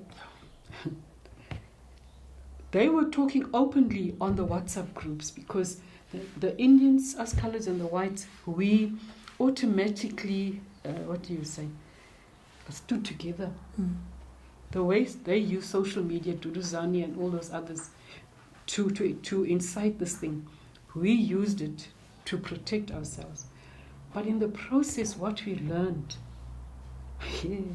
that's why white people are easily going to take back this country through our own stupidity. They are heavily armed. They have enough anger and feel, it's an injustice that's happening now. So, see, then I got lost. You have to help me to catch up. No, continue with that. Because we'll go back. Let me think how we got there. Oh, yes. We were being taken in the van from Nigel to Springs, and these guys were boasting that they had this AK-47 rifle as a birthday present. And then, since then, it's worried me that a lot of white people, especially these soldiers and retired guys, they're sitting with arsenals in their homes, perhaps. So, and then from Springs, oh my God, they didn't know who they had captured. They didn't know we were the ones that the Durban guys were looking for. But once they discovered that they were in a frenzy to fingerprint us and put chains around the feet of Robert and Derek and Bella Clovers back to front on us, we suddenly were not human beings, even if we are evil human beings, but we're just not human beings, who were animals. So they drove us from now Springs down to Harry Smith with Bella Clovers back to front. They didn't want us to see where they're taking us, I suppose, or didn't want the public to see. They took us in cars, not even in police vans. And of course, handcuffs. Can you imagine you sitting like this from Johannesburg? It's a 5 or 6 hour trip. Bella Clover, you can hardly breathe through this thick woolen thing, and your handcuffs, you can't sit back. You have to sit like this the whole time. I don't say it was torture, but the discomfort was quite extreme. Now, I perspire easily, so this thing was getting wet, and I couldn't breathe properly. And I'm telling these guys, look here, I can't breathe properly. This thing is now wet. I can't breathe through wet, thick woolen. And they were so nervous. Shut up. I could hear by the tone. It's like, what are you nervous? We are tied up over here. And then I nagged him. I said, I don't care. I'm not going to die of suffocation. So I nagged him until he slowed down. The driver slowed down, and the one in passenger seat in front of me, I was sitting just behind him. He sort of bent over. I said, can you at least roll it up just above my nostrils so I can breathe? So he couldn't take the nagging, so he rolled it up. Then I could breathe properly, but it gave me an opportunity to tilt my head so I could see them and see where we now. Oh, okay, I know this part is the normal route going down to Durban.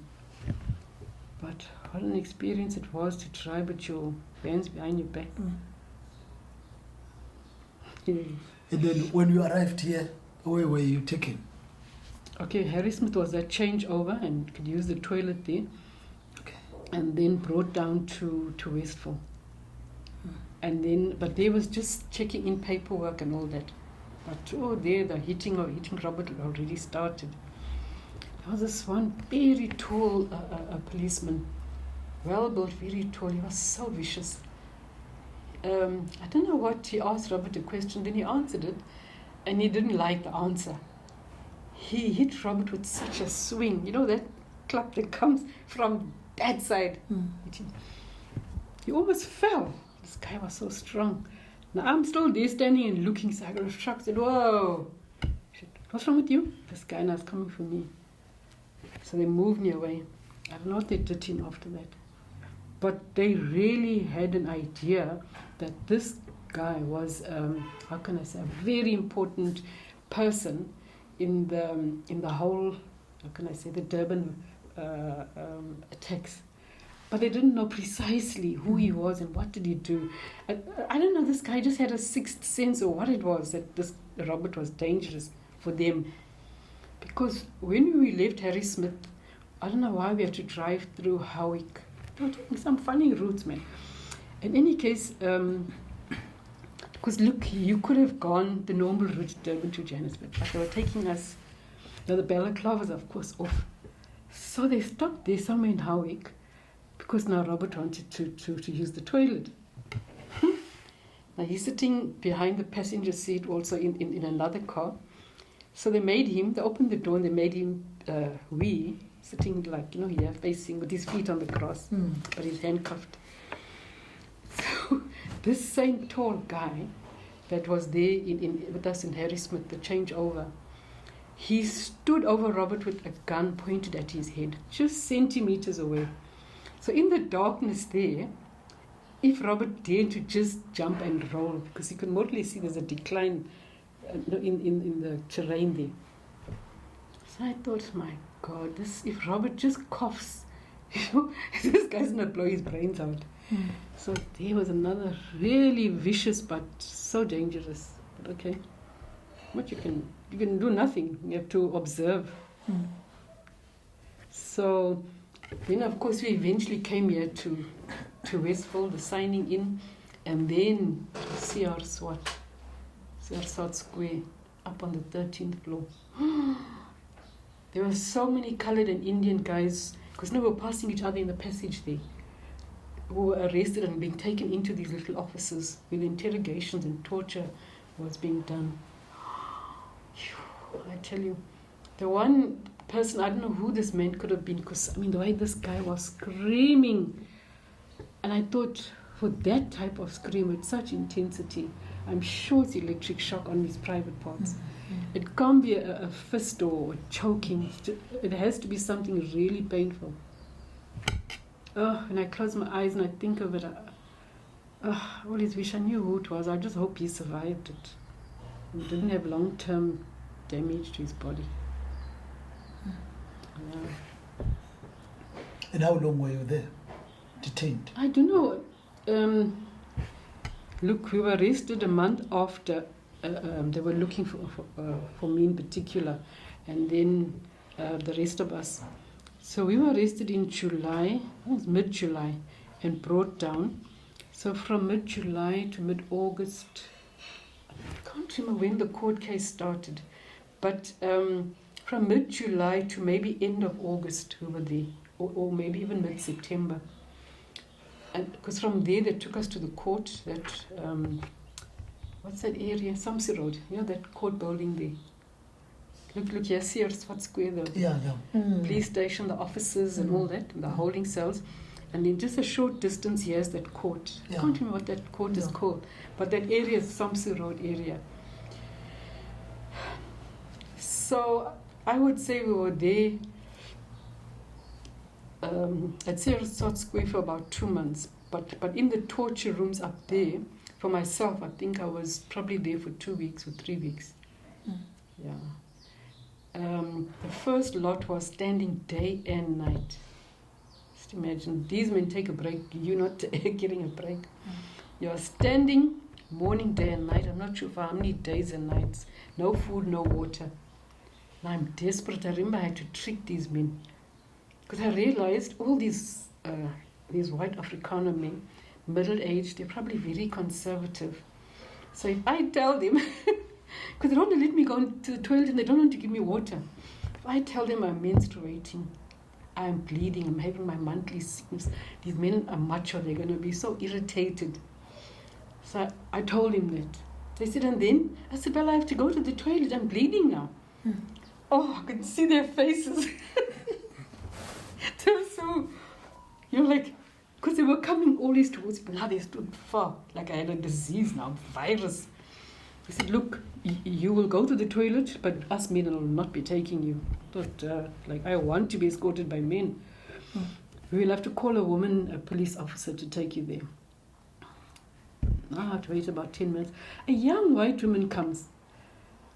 So cruel was she to me. I mean, her job was just to escort me to the toilet. But her attitude and the words was vicious. She says, I don't care what they do to you, they must finish you. I thought, but you are like in your 30s, tall, beautiful. What's wrong with you? Well, what have you got against other women? But anyway, she takes me to the toilet. When we get there, I close the door. She says, no, I have to watch you. I said, fine, but stand there. Because now she's standing right here by the door. I said, stand there. You know, you want to protect yourself at least to dignity. Yes. Go there, stand there. So I sit in the toilet and I'm thinking, what a relief to sit. Because I'm standing morning, day and night. And unfortunately, when I was arrested, I was wearing a dress, which was down up to the knees, and high heels. Imagine I'm standing with high heels too. Not luckily the thin ones, the stilettos. It was that high. They call it court shoes because the heel is thick. Yo, was my feet burning, my legs were... So to sit on that toilet was so wonderful. So then she says, you're taking too long. I ignored her. I said, let me take a chance. Then I got up eventually. So as I'm washing my hands, I'm throwing water into my mouth. She says, you cannot drink the water. You're not allowed water. I said, I'm not drinking it. I'm just rinsing my mouth. For some reason, she accepted that, rinsing my mouth. But I tell you what pleasure it was to have that water. But by the time I went back into that interrogation room, I thought, I don't care now. More torture can come. I have at least rested my painful legs and I've relieved my throat with some water. I'm happy. I'm very happy. But no food. And I didn't even feel the hunger. My fear and anxiety was so high. But I think the dehydration, it got to me. Just now you're in a room with bright lights, and although it was winter, it was cold, but the dehydration was dangerous. But I was so happy that trick worked. Macho men, and the way they were abusing me, like they're treating me like I'm a man anyway. Let me bring them back to earth and say something about menstruation, because I know most men hate it. Yeah, it worked. I could pat myself on the back. I tricked them. I tricked them quite a few times. Yeah. And finally, what happened? Okay. Eventually, when they served us, with that too, I didn't know if I should laugh or cry, but I ended up laughing. But not because I was amused. I think I was nervous. When they came to read out what they say, your charges, yes. And they first say, you have the right to remain silent, blah, blah, blah. Those things that you see on TV. Now, that's where I wanted to laugh. I also thought this was only in the films. So when he reads out the charges, 18 charges, I thought, duh. Because like they'll say murder, attempted murder, terrorism, blah, blah, blah, that one. And I was eventually convicted of only 6. So in other words, they went in for the overkill. But when they took Robert and I from Swat Square to the court, I don't know if you remember, but sometime during the 70s, there was a lot of media reporting on a tunnel that was built. Yes. Now, I thought that was exaggeration and all that. Because I couldn't see how you'd build a tunnel and no one would see it. There's like no... It just didn't make sense to me until they opened the door. I thought we were going into another car park, from this car park to another car park. Because the doors look like just any ordinary door, like a double door. There we are going through this tunnel. It's made of nothing but sand. Well, what you're walking on is sand. It's not even nice, even sand. And it doesn't look, because I'm looking around, I can't believe this thing going to fall on us. It doesn't seem to have a concrete arch. It looks like very compacted sand, but I'm sure they could have mixed it with some kind of cement. But I was filled with fear that from this short distance, maybe it's 50 meters or 100 meters, it's going to fall on us. And again, I'm wearing these stupid high heels, and this ground is uneven, so I'm wobbling. And I thought, my God, I never thought the day would come and I'd be treated like a disgusting, horrible, dangerous criminal that I have to be brought through the tunnel. Why didn't pack us in the trucks, in those police vans, like most prisoners, and take them to that the court section? So, it was a bad experience. That really made me feel, I'm a bad person. Very, very bad. So then we had to think. Plus, okay, I know this is not important, but it's just shocking for me. Maybe not shocking, but I don't know how to explain it. The day all the torture was now over. They left me in the cell for about 1 or 2 days. Then when they came to read out the charges, they don't, there's no warning. There's no knock. And then, because this cell, it was an isolation cell. It's when you come into a yard, right? Which only you, high walls, then it's a cell. And there's no door to this cell that goes into that yard. The doors is here, that comes from the outside passage into the yard. Thick door, steel door, and a burglar guard. And then there's these showers. There's a shower there. The water gets heated by the sun. They were doing solar already, and that was mid-80s. So now here I am having a shower, and this could have been about, say, 10 in the morning or 9 in the morning. These swines decide, sorry to call them swines, but if you're standing at the door there, you open the burglar guard from the other side, can't you hear the shower water is running? So when I hear the key being turned, it makes a big noise, these keys, because those prison keys are like that long and that thick. So when they turn it, you hear it. I'm thinking, someone is coming, and it's only men who would come there to look after me and deal with me. There's no woman. So that feeling was bad, to be treated like a man. But anyway, so I thought, oh my God, someone is coming in. Which men can it be? So I'm naked under the shower, and I don't have a nice big towel or anything like that. I think I just had a small face towel they gave with this horrible red stinky soap. And my clothes are in the thing there, in the cell. I tell you, when I heard the key, I had to run like the devil was chasing me, or some tidal wave was pushing me, just to make sure I get in the cell itself. So by the time they opened the second door, which is a big, thick one, I can at least say, look here, I'm changing. So I had seconds to put that dress on, wet on wet body, and they come and read this to me, these 18 charges, and I'm a person who's just been running like so fast, and I'm wet with this dress is sticking to me, so I'm so uncomfortable. And they stand so close to me. Oh, that just irritate the daylights out of me. So I sit down on the bed. Say, stand up, you're reading your rights.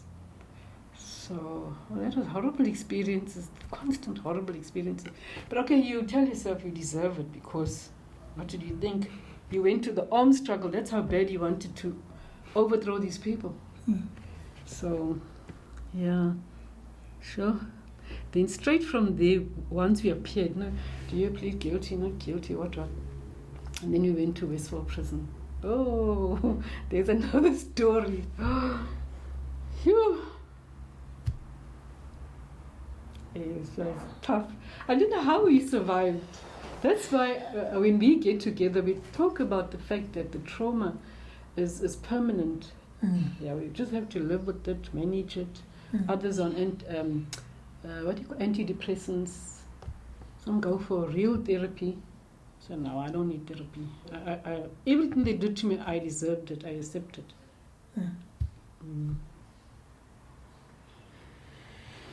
And then you were released afterwards. No, from the court. It was Westphal prison. Then we were preparing our trial. All the lawyers came to work with us there. we had these two really wonderful guys, Advocate Murani. I don't know what's his first name. Yeah, and then we had this guy, Advocate Gordon. I don't know his first name either. He was an acting judge at the time. These were really tough people. You know, you wouldn't believe they're supposed to be defending us, but they really grilled us.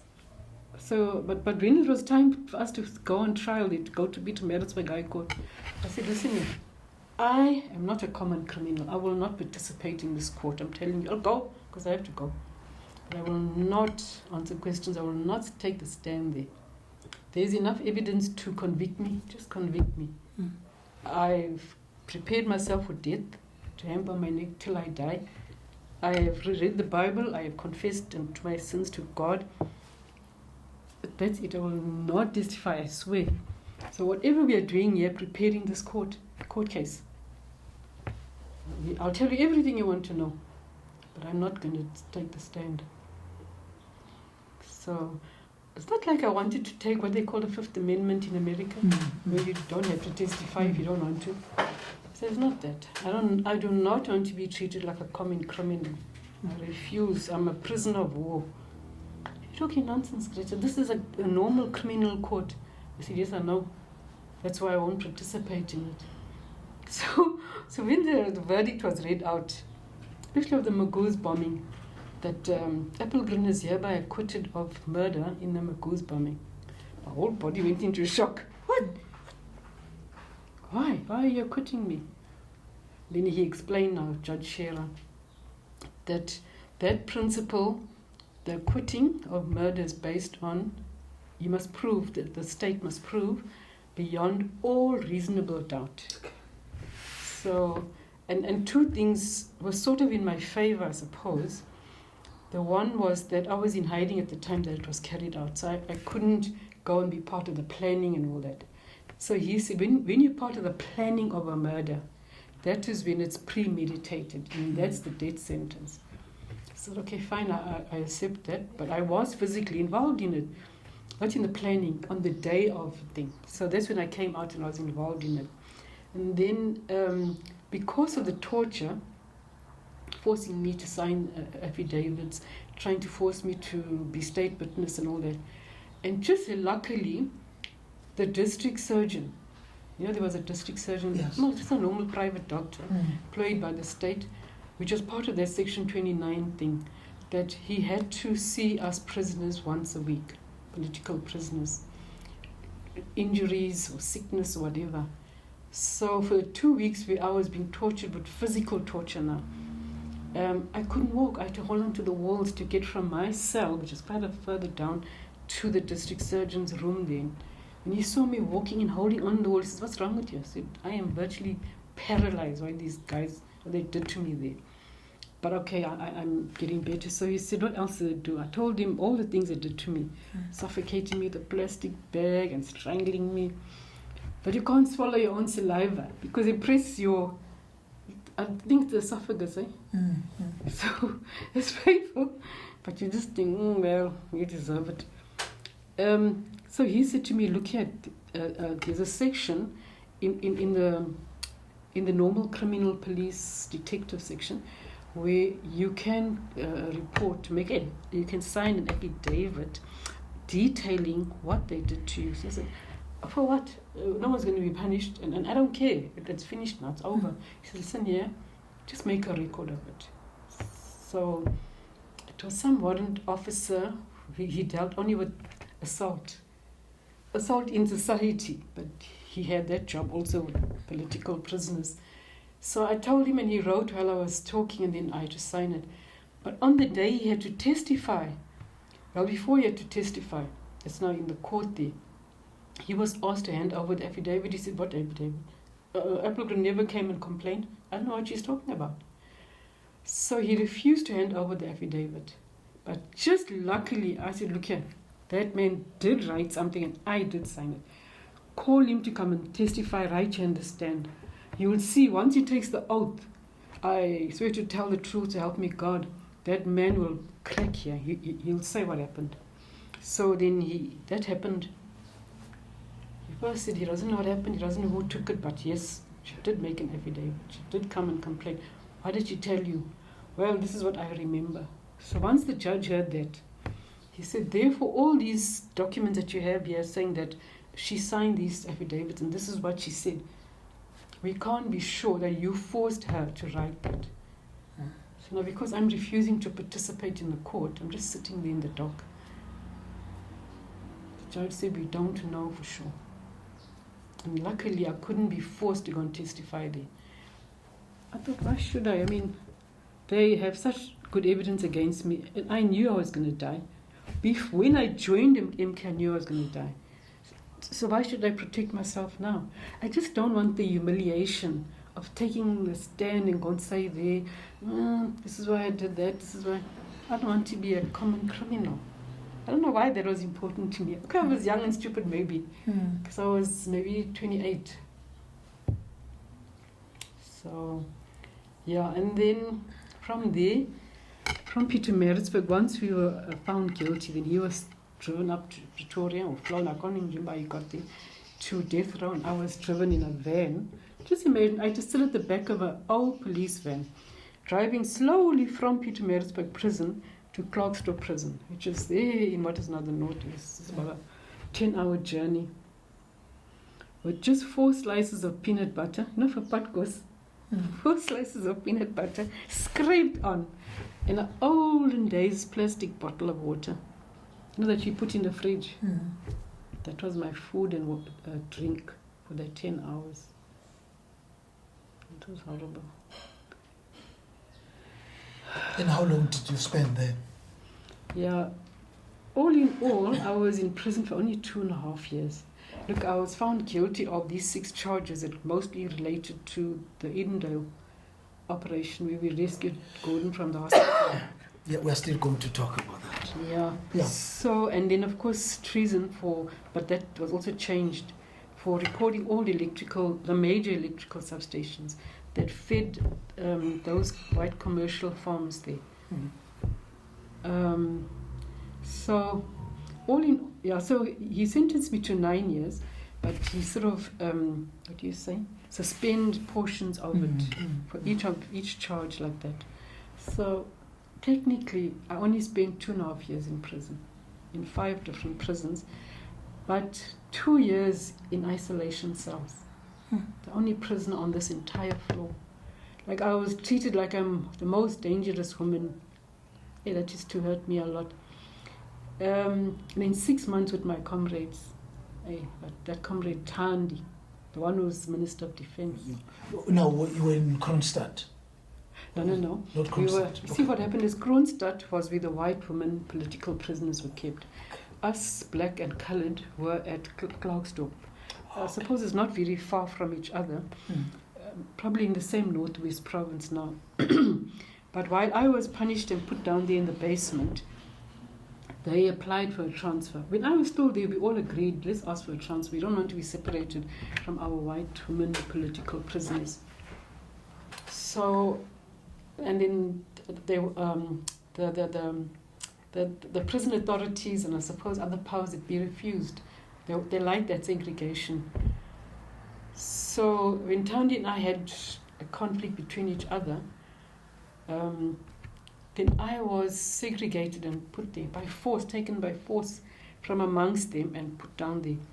So while I was there, I had no idea that application we made to be transferred from Klerksdorp to Kronstadt had come through and they'd gone. Now I'm in the basin, so I don't know they're gone or they're upstairs there on the ground floor. I'm clueless. Until one day I asked one of the sergeants who was bringing the food there to me, I said, how come I can't hear Comrade Thandi singing, Comrade Lillian, Comrade Shopi? They like to sing a lot and shout, and I can't hear them. She goes, no, I gone to Kronstadt. I said, oh, what for? That's far from here. Now they were transferred there. So I said, why am I here then? I'm one of them. They said, no. She said, no, they didn't want you to come with them. I thought, ew, it was not their decision. But that really hurt me. Yeah. To be left alone in that whole section of the prison now. Okay, I'm alone in the basement, but there's no even people upstairs there. But no, your mind is so warped, so you can't rationalize things properly. Then I got a brainwave after another week. I said, Sergeant, by the way, if there's no political prisoners upstairs there, who is there? No, nobody, it's empty. So I said, well, can I please get out of the basement? I tell you, then when I went up there, because it's bigger and spacious, and so I started to become a little bit normal. I was so abnormal down there, but they didn't know. Because I was not prepared to ask those white women for mercy or tablets or anything. I thought, y'all can put that. I know y'all want me to suffer and go bonkers. I would rather go bonkers, but I will not beg you for help. Now that was very stupid pride. You know, when I look back, I think to myself, why was I so proud? Where did it come from? I wasn't raised that way. But I don't know. It just happened. So any visitors? Yeah, the family was allowed to come once a month for 2 hours. So that was wonderful. But in the presence of the warders. So it's a long journey for them. So they would drink along the way. So by the time they got to the prison, I could smell, hey, this one is drunk, smelling of alcohol, that one is laughing too much. But I don't know, I think it's 10 hours from here to Clarkston. But it became difficult for me after a while because in isolation like that, now when I must sit with all these relatives of mine, I can't focus on them. I'm listening and they wanted to ask me to answer questions and I can't because any answer I give, here's this prison warden now jumping up. So mostly I didn't speak because she's correcting me too much, so I just listened to them. After a while it became so dangerous because I'm in isolation for so long that I forget that I'm in this room and there's my family. I see only myself there. I don't see them. Psychologically, they just, till I hear my voice, Greta, Greta. It's one of my sisters or my father. So I say, oh, what? We're talking. You look like you blank. Now, I don't want to tell them you psychologically disappeared. Because I knew they would be worried and I didn't want them to worry. I said, I can't hear you so well. But it's not that. I suddenly didn't see you. Yeah. So on the day of being released... Oh, how wonderful was that. But did you know that it's coming nearer? Yeah, because you see, when you are convicted, especially up there at Clarkston, they give you a little card. It sort of looks like this and folds, paper card. It shows all your convictions, your admission date and your release date. Okay. I constantly look at the release date. So I knew when it was coming. What I didn't know is how was I going to get out, who was going to take me home to Durban.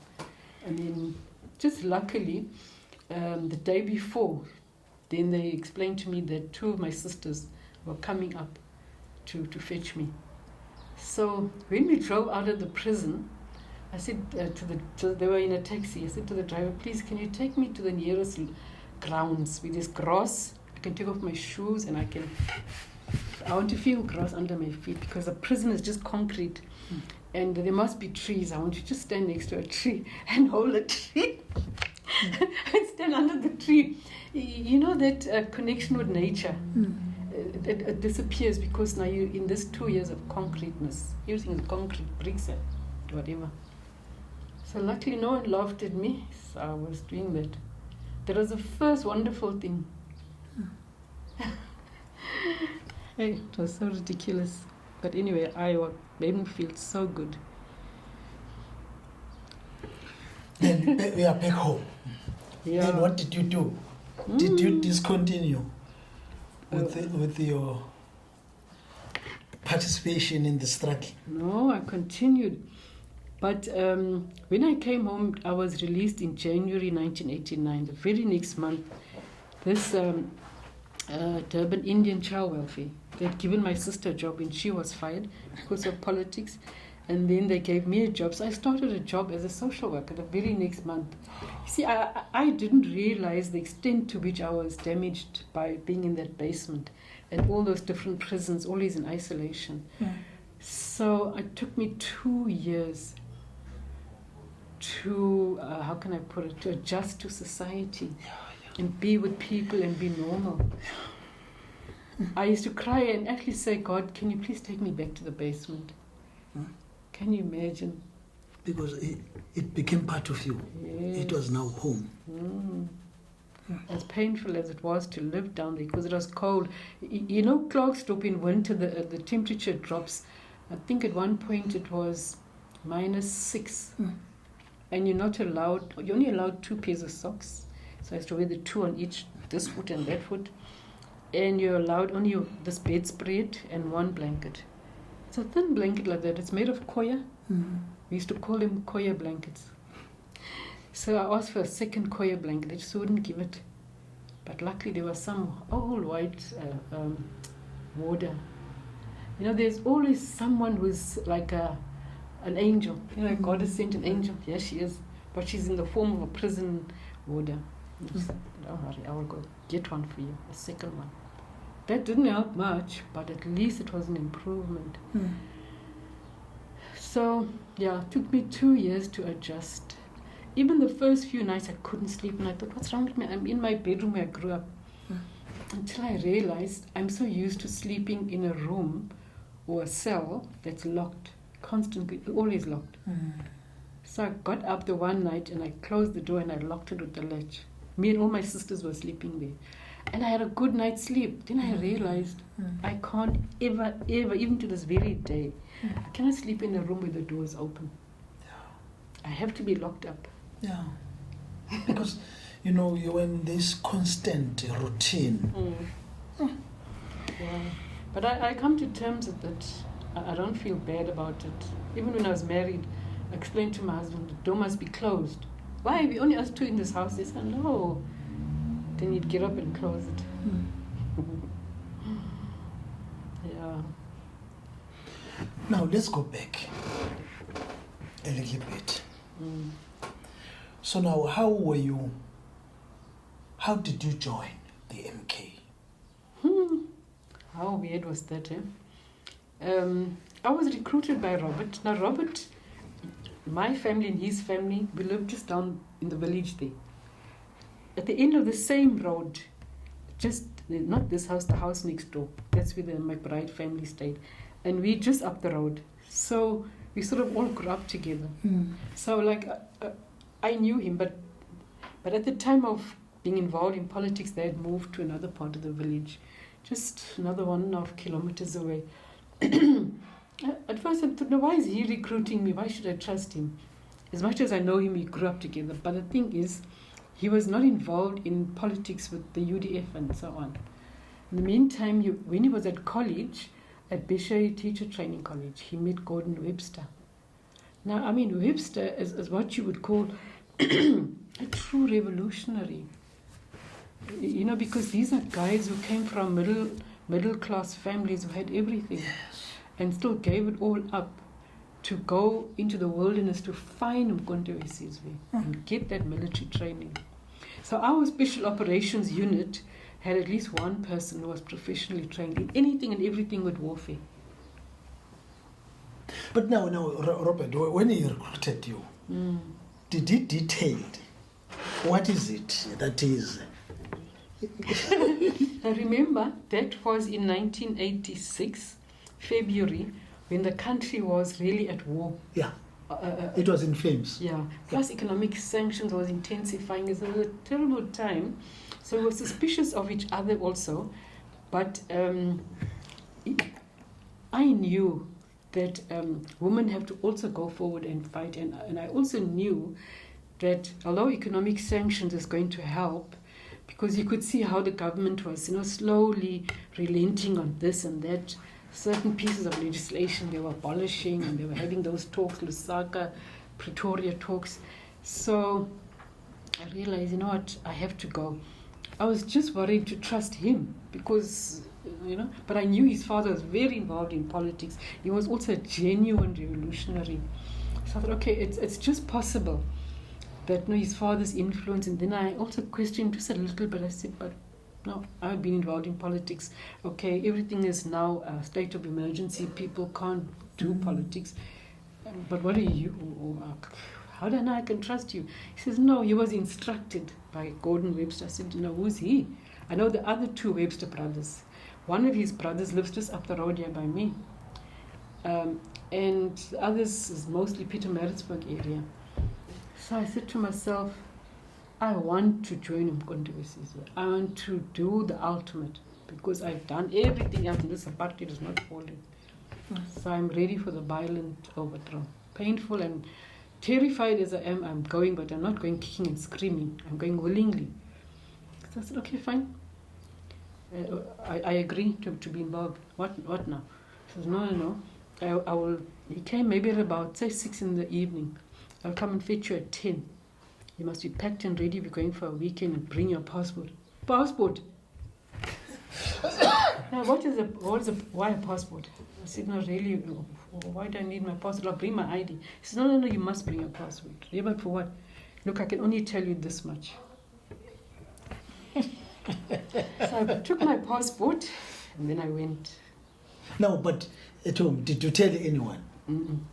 I just said, guys, I'm going to spend the weekend with Robert McBride and some friends. Well, we used to go a lot for weekends, picnics and camps. So shame that's what they thought I was going for. And then he couldn't tell me. And we were already in Mafeking, and I said, no, really, look how far we've come.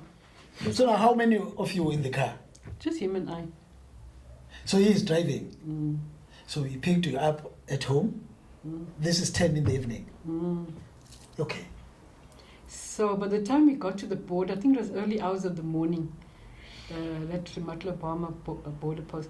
You know, the funny thing is, when you're leaving your country, they're not searching you. They don't care.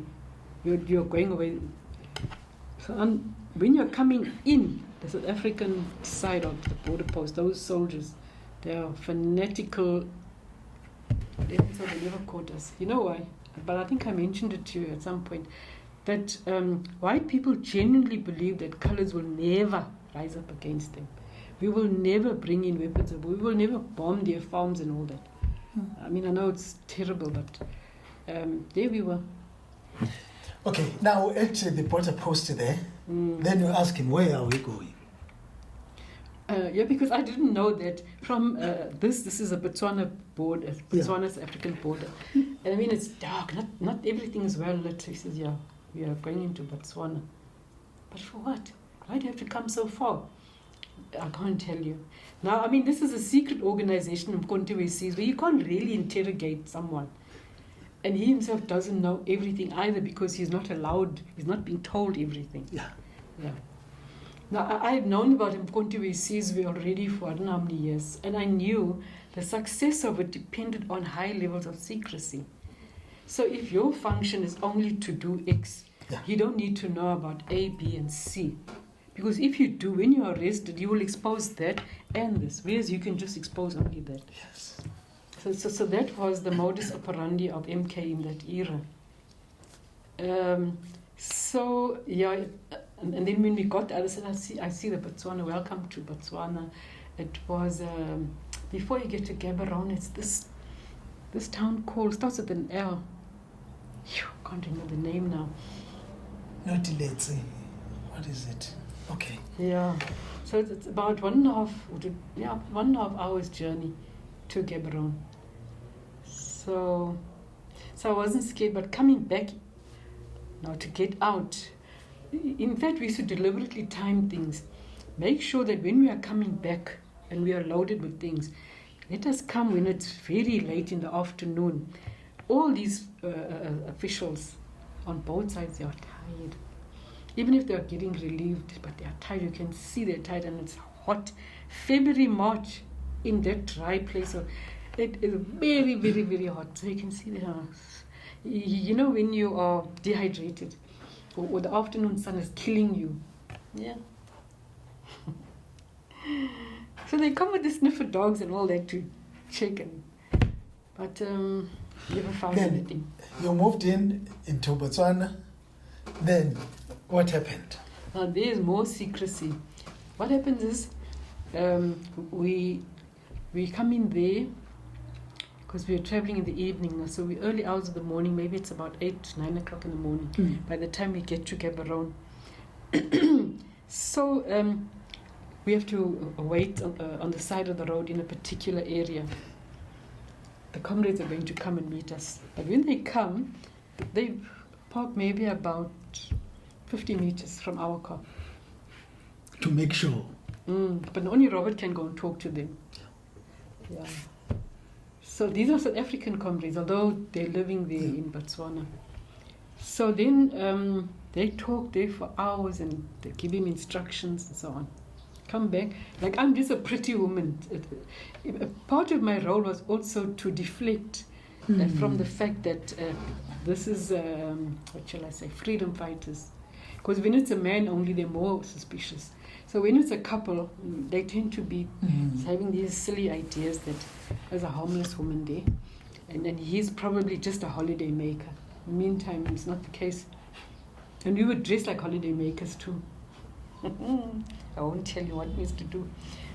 But, there are ways to distract. Oh, and I know that the feminist women will not like me to say this, but unfortunately, it's true. In the heat, most of those white officials are white men are very young. They say in the early 20s.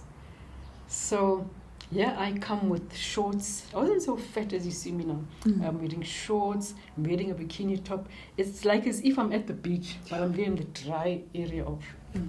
Those poor men are not concentrating on the job of searching thoroughly. So, a lot of things. And now in the car, we have got all the tools. Yes.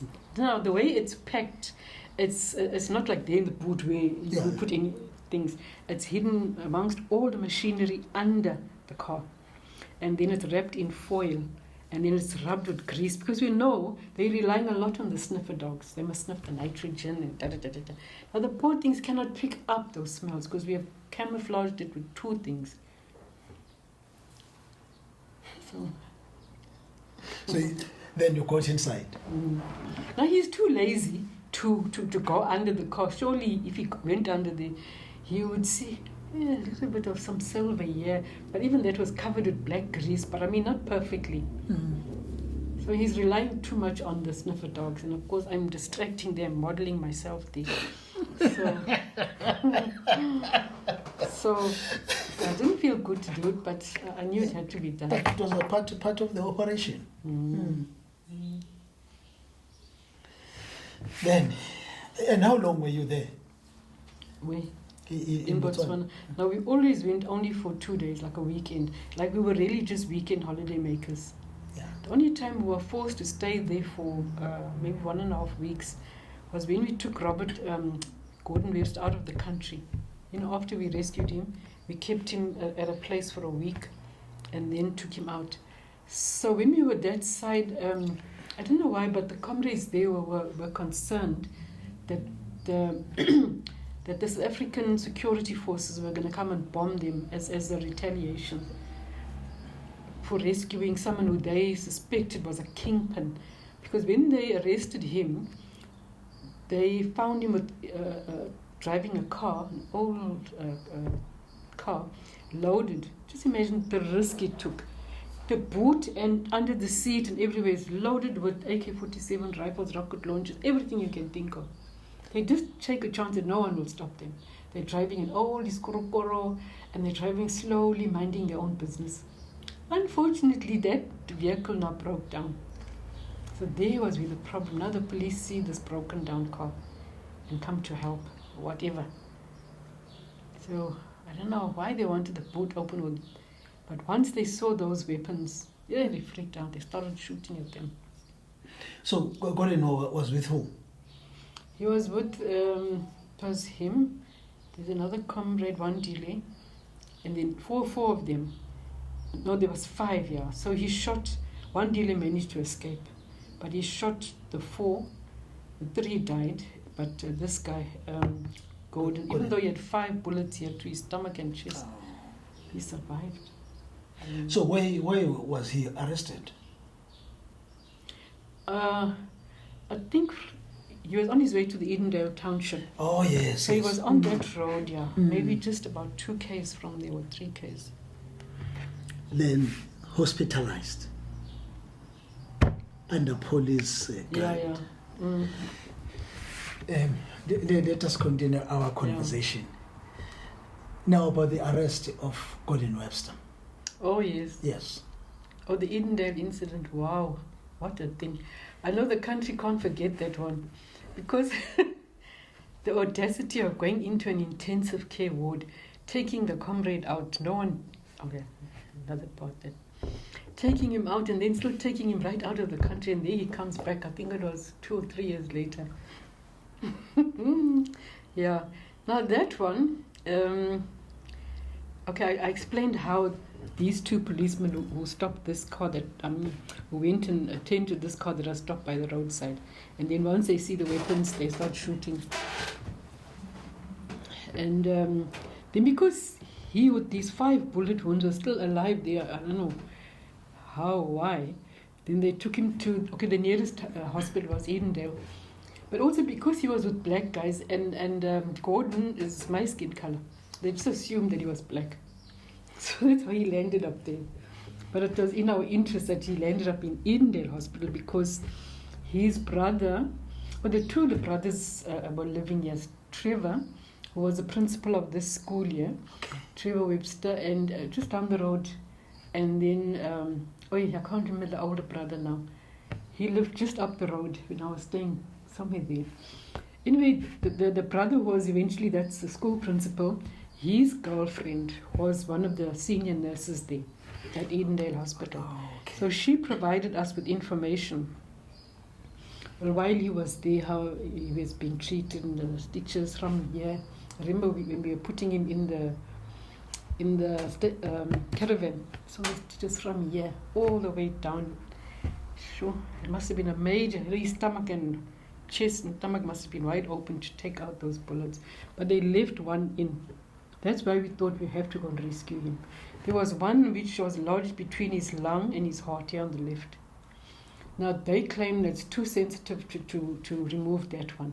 So they're taking him to Pretoria Central. They operate on him at some hospital there that's under a prison hospital. No, we don't think so. That's just an excuse to kill him along the way or something. So, and because he was professionally trained, we were not willing to lose him. Okay, at least that's what I understood, but I'm sure there were a lot of other reasons. So that nurse, poor thing, was also arrested, but they couldn't pin it down with the evidence. So she also, her and a number of other people gave us like the layout of the hospital, where the ward was and where what. And I am sure that someone reported to the police that, hey, there's a planned rescue of this guy, but they probably didn't know when. Because they then moved him from, look, he has intensive care, and he has everybody, all the patients, I mean. Then they decided, no, this one, they'll take him to some room. It wasn't a ward, some room, and put him there. And one policeman is on duty here. As you enter this ward, there's the other one, he's inside there, in that room. So the day that we went in there to go and fetch him, he is not in the ward. So we had to use our common sense now, as Robert now use his common sense. If he's not amongst all these, these patients, but there's a room here, there's a door leading somewhere. Let's go there. He goes, opens, there's Comrade Gordon, and there's this young white policeman. So obviously he panics, this white guy. So he shoots him, but Robert shoots back. But luckily it was just, an arm wound. They had to shoot him in the head so the gun can drop. And then Derek and this young one at the door, the entrance to that ward, exchanging fire there. But now the problem is, because we had to wait now in the CBD of Pietermaritzburg for after visiting hours. Now, who could have anticipated that when visiting hours finished at 8:30 that night, that these 2 young black men sitting there were friends of this young black policeman. And they're not going until he signs off. So they'd go together. So, and no one tips us off that although visiting hours are now over, there's 2 there sitting in the passage leading into that cell. So as Derek comes up the stairs, He goes first, then Robert. He sees this guy with the gun. And I suppose this guy, this young black guy, I don't know, he must have, Derek had a priest collar, so he was pretending to be a priest, but I think this young guy suspected. So he shot at Derek. I'm sure he gave him a warning first, but Derek is also a very brave person. So he shot Derek, but he missed him. So Derek shot back at him. Now this is a very narrow passage, they're shooting. So the bullets are ricocheting, and Derek and this policeman are having this very powerful revolvers, not your little ones. So the bullets ricocheted, and unfortunately one of those bullets went into the friend of this guy, this policeman's friend. Oh, I'm sure he must have been miserable that he lost his friend. Yeah? Oops, out here. Well, I mean, this part of the head and out here. Well, he died. I mean, no one's going to survive that. But now we were distressed after that because there would not have been any killing. If only all visitors were gone, as was normally happens. And now the people who gave us the info, couldn't they have, okay, no cell phones to tip people off. But as our guys were coming into the hospital at the back, could have told us, delay the time. But the these guys who can tell you which bullet came from which gun, they weren't able to tell because the bullet now was out, so there's a whole lot of shells there. So which one went through and penetrated and came out? So that guy, the specialist that the police had called, he said, look here, the force of both those weapons would perform the same result. It would ricochet at such a narrow thingy, and it would penetrate and come out. So it couldn't be proven to the police. The police is, oh, that's so sad, man, that one. But anyway, so they went in there. Now he's naked. They deliberately took because we are coming. When, how, they don't know. So he's naked there in the bed. So we had no choice but to take him naked. There's no time to dress him and all that. So they put him on the trolley now. Because Gordon is not a skinny little man, he's heavy. So the two of them now, the father and son, take him off the bed and load him, and he's screaming and swearing because he's in pain, and there's no time to have you gently from the bed to this trolley. He's swearing all the time. Then they're running with that trolley. Plus now there's I don't know what is wrong with the lift. So they have to now down the stairs, boom, boom, boom, boom. They're rolling it, but trying to hold it, these two, father and son, till they got to the bottom there. And then these other comrades from the township here, it was how many of them? Let's see, I think it was 3. These poor guys had never been for professional training, but they were trained on the job before they went there, how to use an AK-47. I don't care. That's what I must do. No problem. Remove that. 5 bullets would come at once. Oh, do it like this. So they were more than ready. They saw, okay, they are out now, the 2 of them. They are running with that trolley. And Robert is screaming to them to come and help. So they have to come with that heavy rifle, and the other 2 are there. They were very determined to save him. So, and my job and Comrade 1 dealer is different to what these guys have to do. I'm driving a change of vehicle, a getaway car. They're driving the first one, and I must drive the second one. 1 dealer was supposed to detonate 2 grenades. These big ones, the Russian ones is like, it looks like a pineapple. Yeah. The color of the pineapple and those spikes of the pineapple. So if you saw it on the floor, you'd think it's a small pineapple. So he had to detonate that to distract the police if they're following that bakkie that's got Gordon and everyone else on there. So he decided, no, he's not going to detonate it. Because once the shootings happened over there, the police were all over the show. So he comes and gets in my car. And I'm saying, but one dealer, you are sitting with 2 grenades, and just imagine who could have anticipated that at night, unless they always do that in Pietermaritzburg or on that main road that leads out of Maritzburg to Edendale. There was a traffic officer on duty. Just there it's like a garage you can turn into, a petrol station. I didn't even notice him until I see one dealer in the car with these grenades. I look at one dealer. We will never be able to get past that guy with this grenade. He's going to pull us over like he's pulling over other cars. And I mean, it's just 100 meters down the road. What are the odds of that happening? So he says, no, he's not going to go and detonate them. Now, I don't know what to do because I noticed also that these guys are taking so long to come. So I said, okay, fine, we've got some time. We will drive somewhere. You're going to go put those grenades somewhere else since you don't want to detonate them. What a terrible experience was that. So by the time we came back, we don't know if they'd come or not. We're still waiting. There's a traffic officer still down the road. Lucky it was a busy night, so there were a lot of cars. And I think it's got 3 lanes. So I have to go on the extreme and pray to God he doesn't call us over because he's going to see us with this thing. He may want to search. Then I have to come back. Now we go to the station and come back. Now, second time, this one is still there. This traffic officer, so to make another run for it. I say to myself, by God's grace, this man did not pull us over the first time and the second time. There's no way we can come back here to stand under the bridge.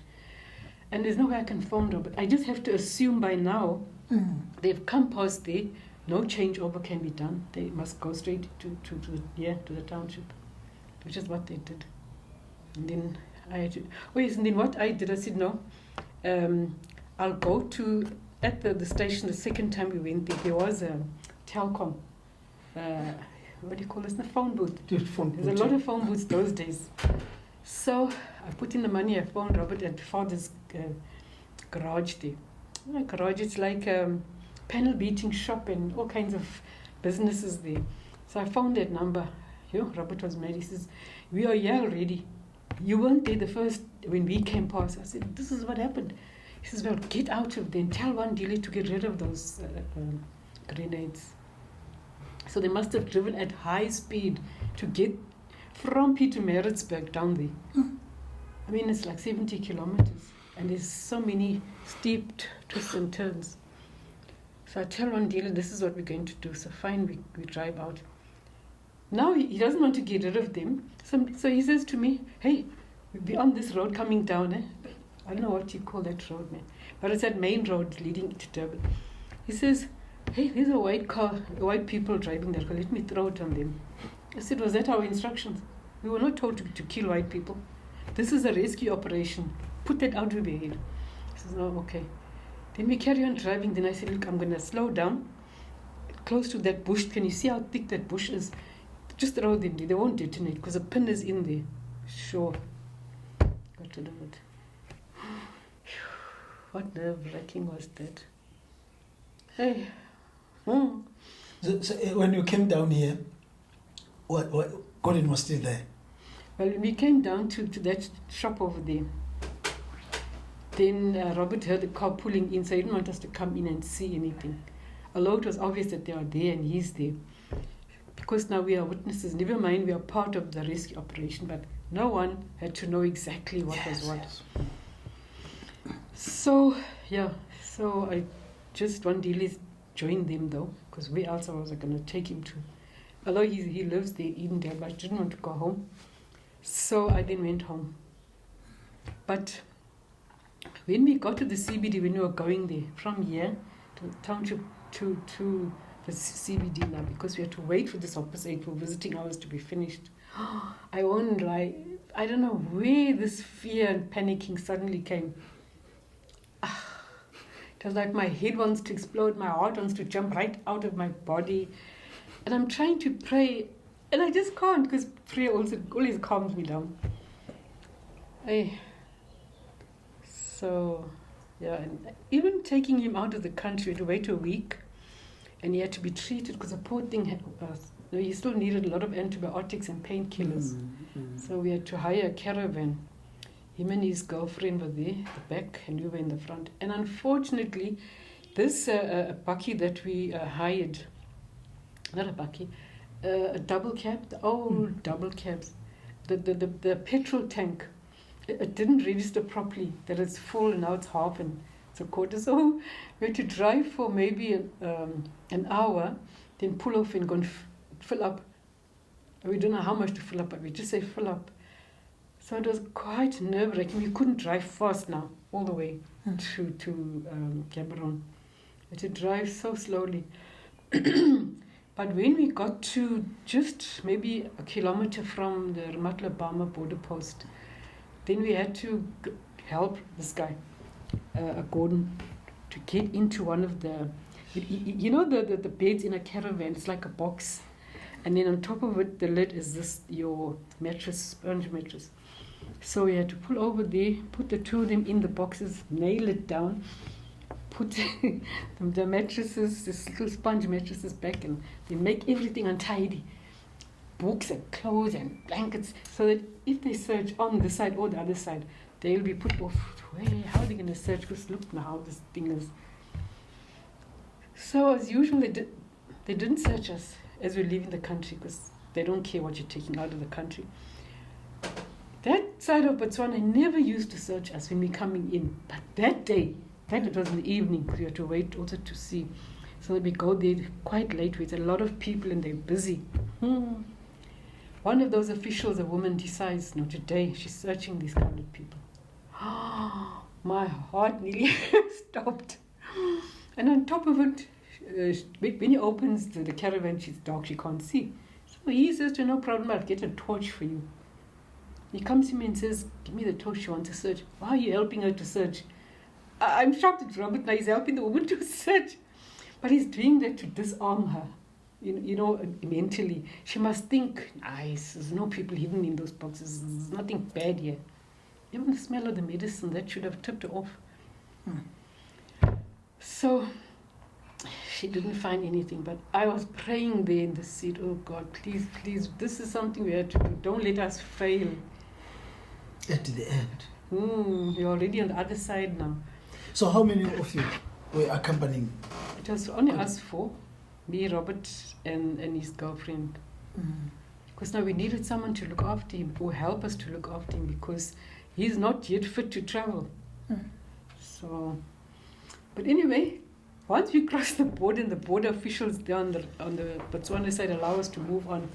Now we couldn't just suddenly pull over and go and open those nails now. We had to wait till we were out of shot, like, you know, out of just another maybe 1 or 2 kilometers. It's 2 kilometers ride. Then you pulled over and what? Webster, the way he was, because he says in the box they couldn't breathe. So Robert said, but what else? This was the only solution. But why you took so long, man? As soon as the woman finished searching, why couldn't you? So, but he was mad at him.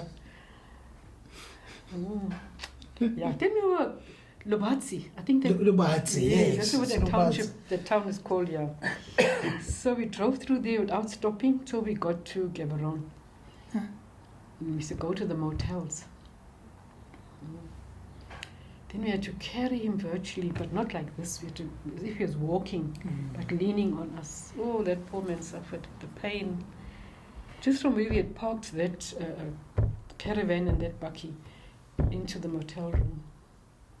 We had to sleep in, 2 of us, and Robert and I on this bed, him and the girlfriend on that bed. We couldn't put them in a separate room because we must watch. And then the very next day, our ANC comrades came and fetched him. They took him to a specialist. Within a few days, they took that bullet out. But our lives were miserable because now these Botswana comrades were our people, but you know, they operating from the camps there. They wouldn't let us return. This thing about, you know, tax and whatever. So we had to drive now from Gaborone into the next town, which is Francistown. That's far. But it was just so that if they come looking for us, how they know who to look for, God only knows. But we had to go that long distance. And I think we had to stay there for 2 days before we could come all the way back. And then coming back now into Gaborone, they're still saying, but you're driving with an empty caravan. And if you could put a human being in that bed box, you can put a Kalashnikov rifles. We are wanted people, but you're telling us to go back into the country with these things. What could we do? We took it. But I must say, Francistown was an unbelievable experience. Where have you seen, as you're driving into the town, look at just one road that way, one road this way, red clay sand, blood red, like this, the sand, and the trees, the bark of the trees is red as well. I've never seen that. I mean, I've seen red clay sand everywhere. I've never seen trees that are red like that. It was just remarkable. And then there were these, the Khoisan people all over in southern Africa, right? Yes. Botswana, Zambia, you find them everywhere. Mm. But in Francistown, they were, look, here's the Khoi, the taller ones, and in the sand, which is us now, the shorter ones. Because I fall into that category. I could not believe these people. Just as it's described in the textbooks, that the Khoi are red, brick red, in skin color. I'm looking at them with my own eyes. I thought that was a lie in the book. But they are standing. And they're waiters over there. Now they're standing in a group and staring at me and Robert. I said, never seen like colored people, let's say. Or maybe they thought we were also Khoisan because of our curly hair, just like their curly hair. The only difference is we are brown. They are red-brown. Mm. So they're staring at us and we're staring at them because, wow, what natural indigenous people are these? Yeah, so that was really an experience. Yeah, I treasure that one.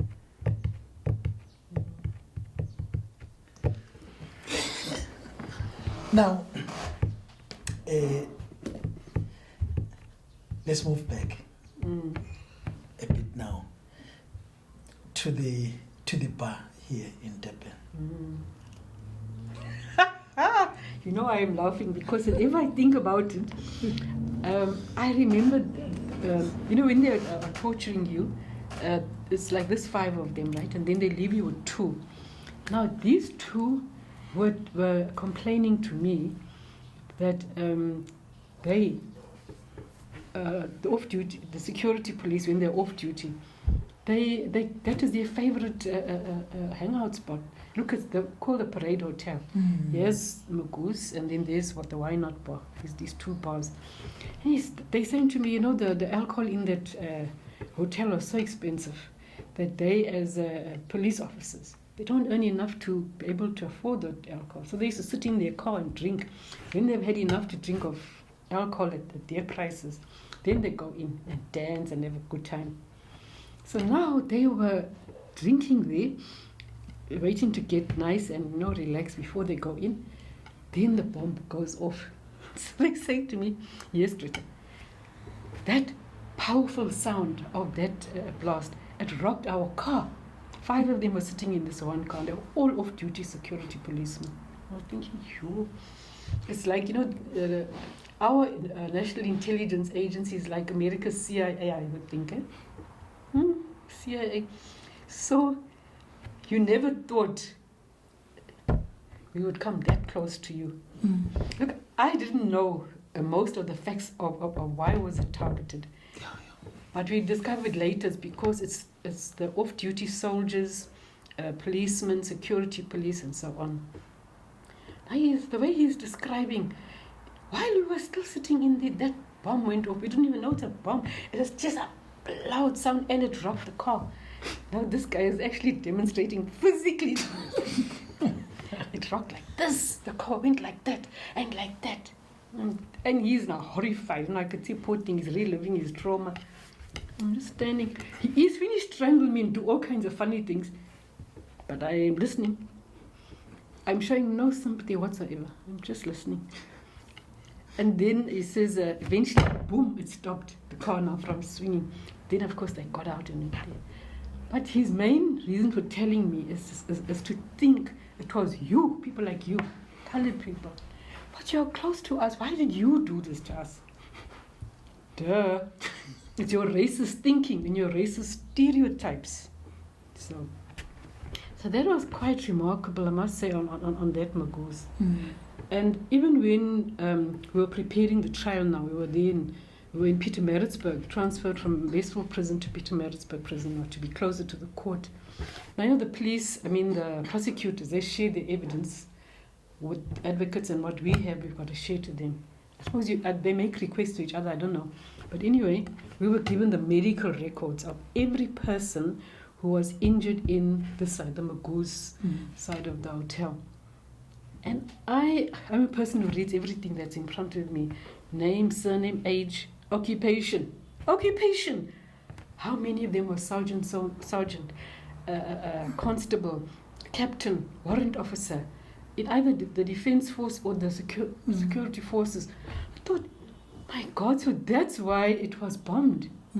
I mean, they could have taken any hotel or any bar. So it was targeted at these guys.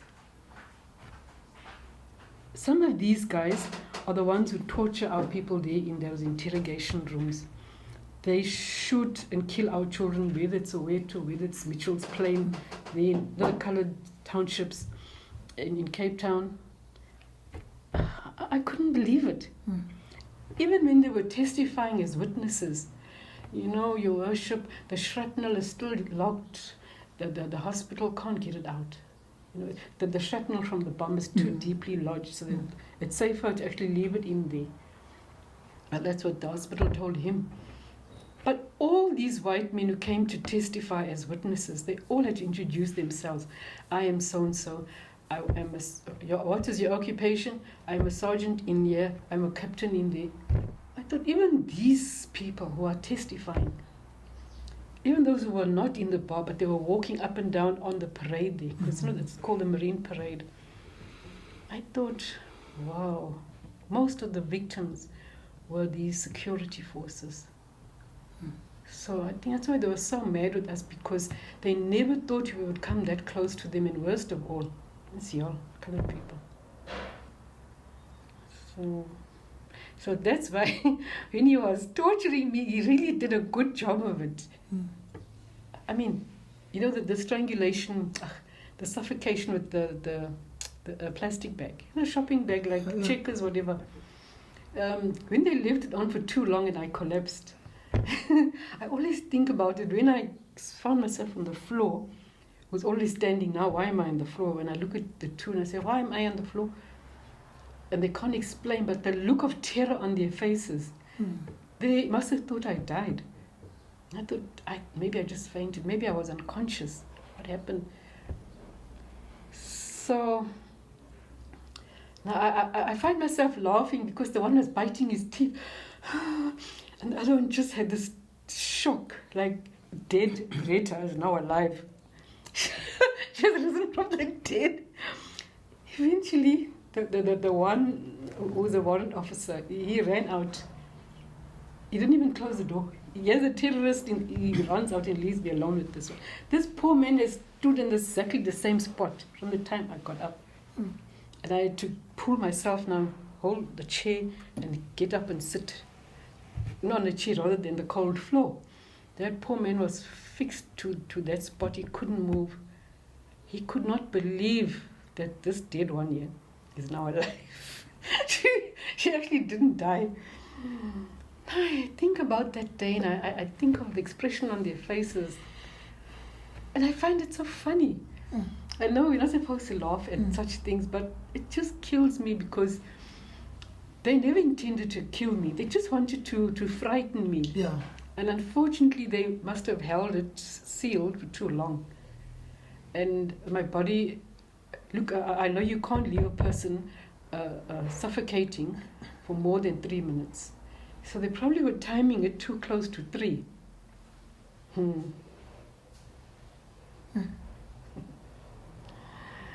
Oh, I tell you. Yeah. So, coming back to Magoo's,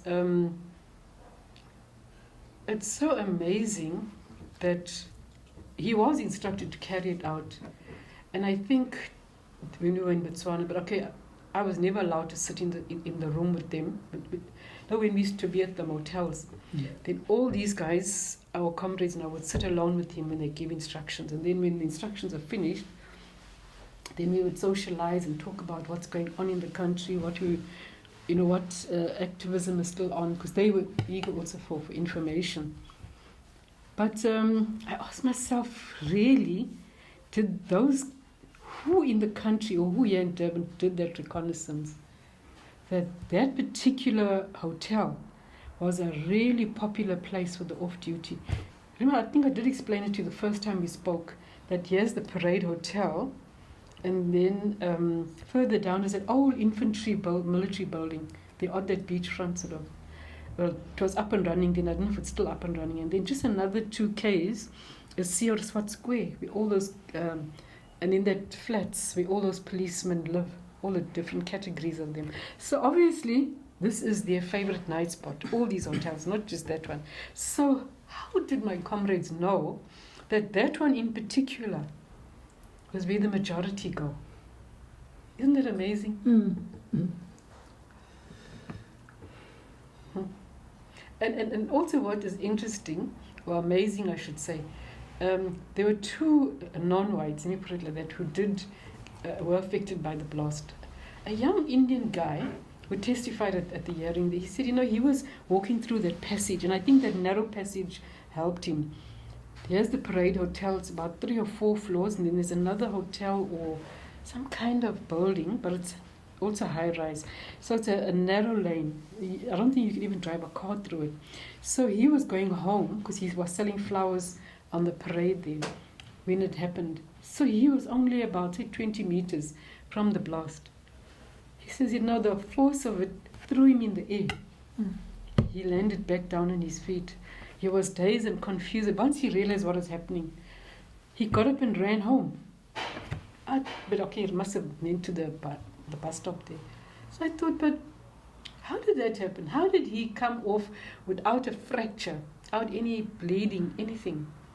So was there not a divine intervention to protect him? I mean, he's just an ordinary Indian guy, young, selling flowers. Mm. He could have died, the poor thing. Mm. It could have gone just as he was about to enter that lane. So that is amazing. Then there was a colored guy who testified.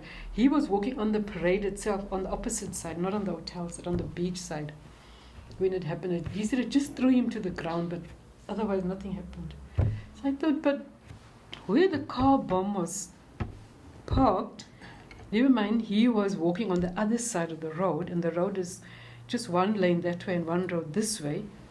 How is it possible that he wasn't badly injured? Mm. He said he was just shocked and dazed. Otherwise, not a single scratch fracture.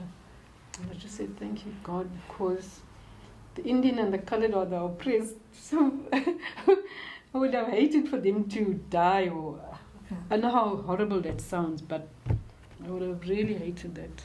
Okay, those 3 women who died were not off-duty policemen. They had nothing to... They were not working for the security forces. Mm. So that was sad, very, very sad. But I mean, if you're going to bomb a social place like that, even if you know the majority are off-duty security forces, the fact of the matter is there will be those who are not. Mm. So, but you must remember, in 1985, it was June, July, where our late President Oliver Tambo called an international conference with all ANC comrades, all our liberation groups, activists from other countries even. And a decision was taken there that the state is so violent towards the people, especially in the colored and black townships, mostly I would say in Eastern Cape, Western Cape and Gauteng. Okay, there was some of it here, but I think it was far worse in those 3. They are going for soft targets. They are inciting the so-called black-on-black violence. Before, I'm not even talking about the days of the IFP-ANC. Mm. This is purely trying to do tribal wars. Yeah. Like in the Vaal Triangle, it was mostly instigating the Zulus versus the Zulu versus the Xhosa. Mm. And then, of course, mostly those 2. So it was way too brutal. So their decision was taken. Fine, if the state can go to soft targets, then we will have to go for soft targets. So we knew that political decision was taken. So, and it was not our job actually to do that, but so many comrades who were trained professionals were already arrested. Others were killed by security forces. So we had to just step up. I even had to be trained how to use an AK-47 rifle, even though my job was purely what is called operation. It's like operational stuff. We need cars, we need money, we need information. So I wasn't a combatant, but I had to become a combatant overnight. And that AK-47 is so heavy. When those men showed me how to dismantle it, put it together, how to use it, and then give it to me now. Boom, it falls on the floor. It was so heavy. I didn't know it's so heavy. And I'm that thin little 28-year-old or 27, roundabout there. I'm the only woman being trained in all these men. Lucky none of my comrades laughed at me.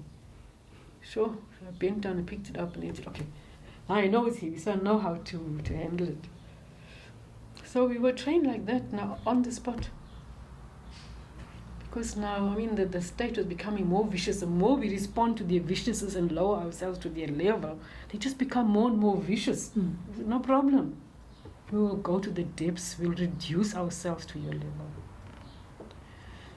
Yeah, that's bad. Very bad. Now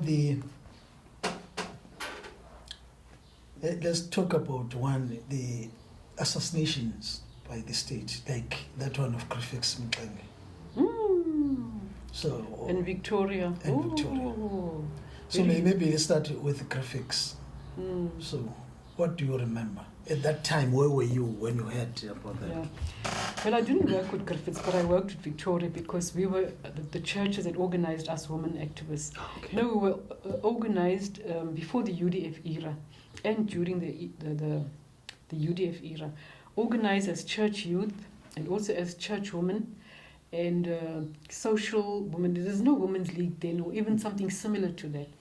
So were you part of NOW? You remember NOW? Yeah, but not with that one. It was church women organized by Diaconia. Yes. Yeah, I think NOW was also an affiliate because what they also did, they tried to, how can I say, bring all the women's organizations together. Not to abandon each other and become one. It was just to work with each other. So that's where I knew Victoria from. But we were activists, I think it was in the 1980s also, right? Those two were murdered. Yeah. So we had taken the campaign against the Coloured Parliament and the Indian Parliament to the black townships, mostly Lamondville and parts of Umlazi that's closer to us now, to let them understand why we are opposing that. And to my knowledge, besides the homeland governments, there was no alternative for the urban black areas. It was still having, but you can correct me, they were still having the bounty administrations with the mayor here and the mayor there, which was very confusing. So I remember when he died, I wasn't so active about it. But when Victoria died, because now we know her, and we worked with her, so all the that street where the house is, because look, we are more mad. He died first day, and then her.